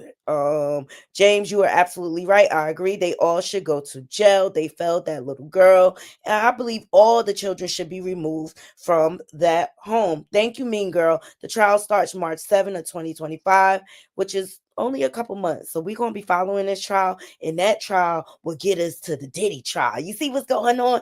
All predators must answer for their sins. And we're going to be here for it, Naughty Crew. Grown woman says, yes, she did, Naughty, and rightfully. And so he deserved all of that. Absolutely. Absolutely. Even that limp out of the courtroom, because they in there beating his behind. They are in there beating his behind. Because y'all all know child predators and things like that, they are at the bottom of the totem pole. All right. And so what time is it? Okay, we got a few more minutes. I could go through these posts that I found on the Facebook group. This is supposedly from a teacher. Okay. This message without everybody head in the way. So they took out her name. They said, lies. I'm the after school program teacher. She was having problems with a little girl, yes, but that was the previous year. She took Naziah out the summer because Javis came up there to see Naziah. And Naziah had lied to me, stating he was her dad. Remember they talked about that? To pick her up next day. G-Ma took her out, and I followed up with her asking, I haven't seen Naziah, and she stated because they moved and didn't want Naziah having to travel that far home by herself. But watching the case, you stated you stayed in the same house for a while. Just all lies. Child, they took her out of that after school program because Jarvis started going to that school, and she knew the school was going to start to question and bust her for Naziah being pregnant at 13. Period. The cover up is real. And that's why I feel like the grandmother and the daughter know more than what they are saying. All right. So people are out here speaking and champion for Naziah. Yesterday, we went over the testimony of Naziah's cousin, who was 9 at the time, who testified to seeing Jarvis naked and Naziah on his lap with her pants on the ground, and they performed sexual acts in front of her, and he tried to get her to join in, and she said no, take me home. Okay, now her father has been loud and proud and speaking. His name is Depot Debs. He had got put out the courtroom for trying to jump over the, I forget what, the barrier to attack Javis, okay, and rightfully so, any father would, okay. So he posted, he said Naziah Harris was not grown, she was groomed. He had been messing with her since 11 years old. She was not 11 when she went missing. She was 13. So for 2 whole years, he shaped and molded her mind into what he wanted to be.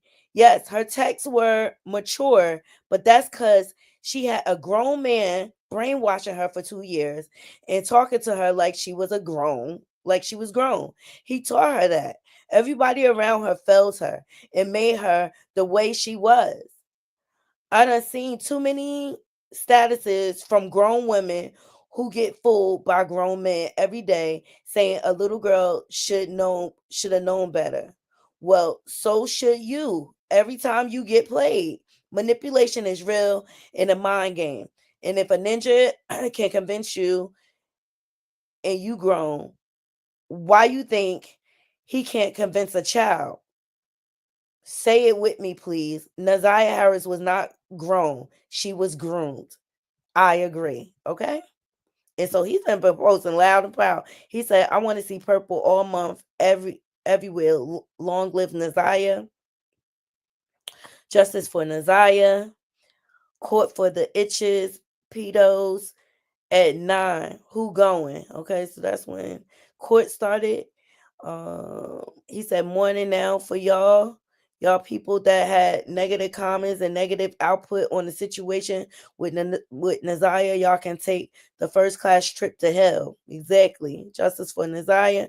So he been out here champion for her. This is the twins' baby daddy, the Marquetta.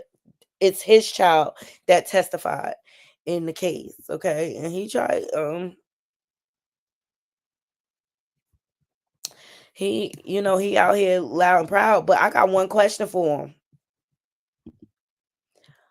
Did you take custody of your child? Are you going through the proper protocols to take custody of your child? That's all I want to know. Did you go file for full custody of your child because she was endangered? And she's saying right now nothing didn't happen. We don't know. But just by him doing those acts in front of her is traumatizing. So I want to know, you out here, Facebook champion for Naziah, are you champion for your child and getting custody of her? Because all of these people are predators. Her mama, her sister Shannon, they all predators. Even they mama, they all predators. And they allowed this to go on. So I'm gonna be looking for an update from him to see if he going for custody of his kid. Because if my kid had to testify in a trial like this, she ain't going home with her mama or her daddy, vice versa. Okay, that's just me. All right, you guys, I'm gonna go ahead and get out of here. I hope you guys enjoyed the show, and I got you all up to speed to where we are. Right, I'm not going to pay attention to too much of the outside noise right now, because it's just all messy. We just got to wait for the trial, and that's when the true facts is going to come out. But I do believe other people should be charged in this case. I'm talking about Annette, the grandmother. I'm talking about Shannon, Jarvis's baby mama. Okay. And as you can see, his business partner King is in prison, and the judge mentioned him in her closing statement. All right. So happy Friday to you all. I'll probably be back on Sunday. I gotta take a breather because this was all so heavy or whatever. I'll be back Sunday with trending topics. Don't you worry. I've been saving up my stories. Okay. We got to get back to Diddy and those updates. And the circus is circusing. Okay. So we got some stuff to do. All right. So I appreciate you all joining me today. I hope you all have a beautiful day. And just please remember, like, subscribe, share, leave comments, replay game, interact with the channel so that we can get an algorithm and spread the word about justice for Naziah Harris. All right. Until next time, Naughty Crew, I'm out. 1.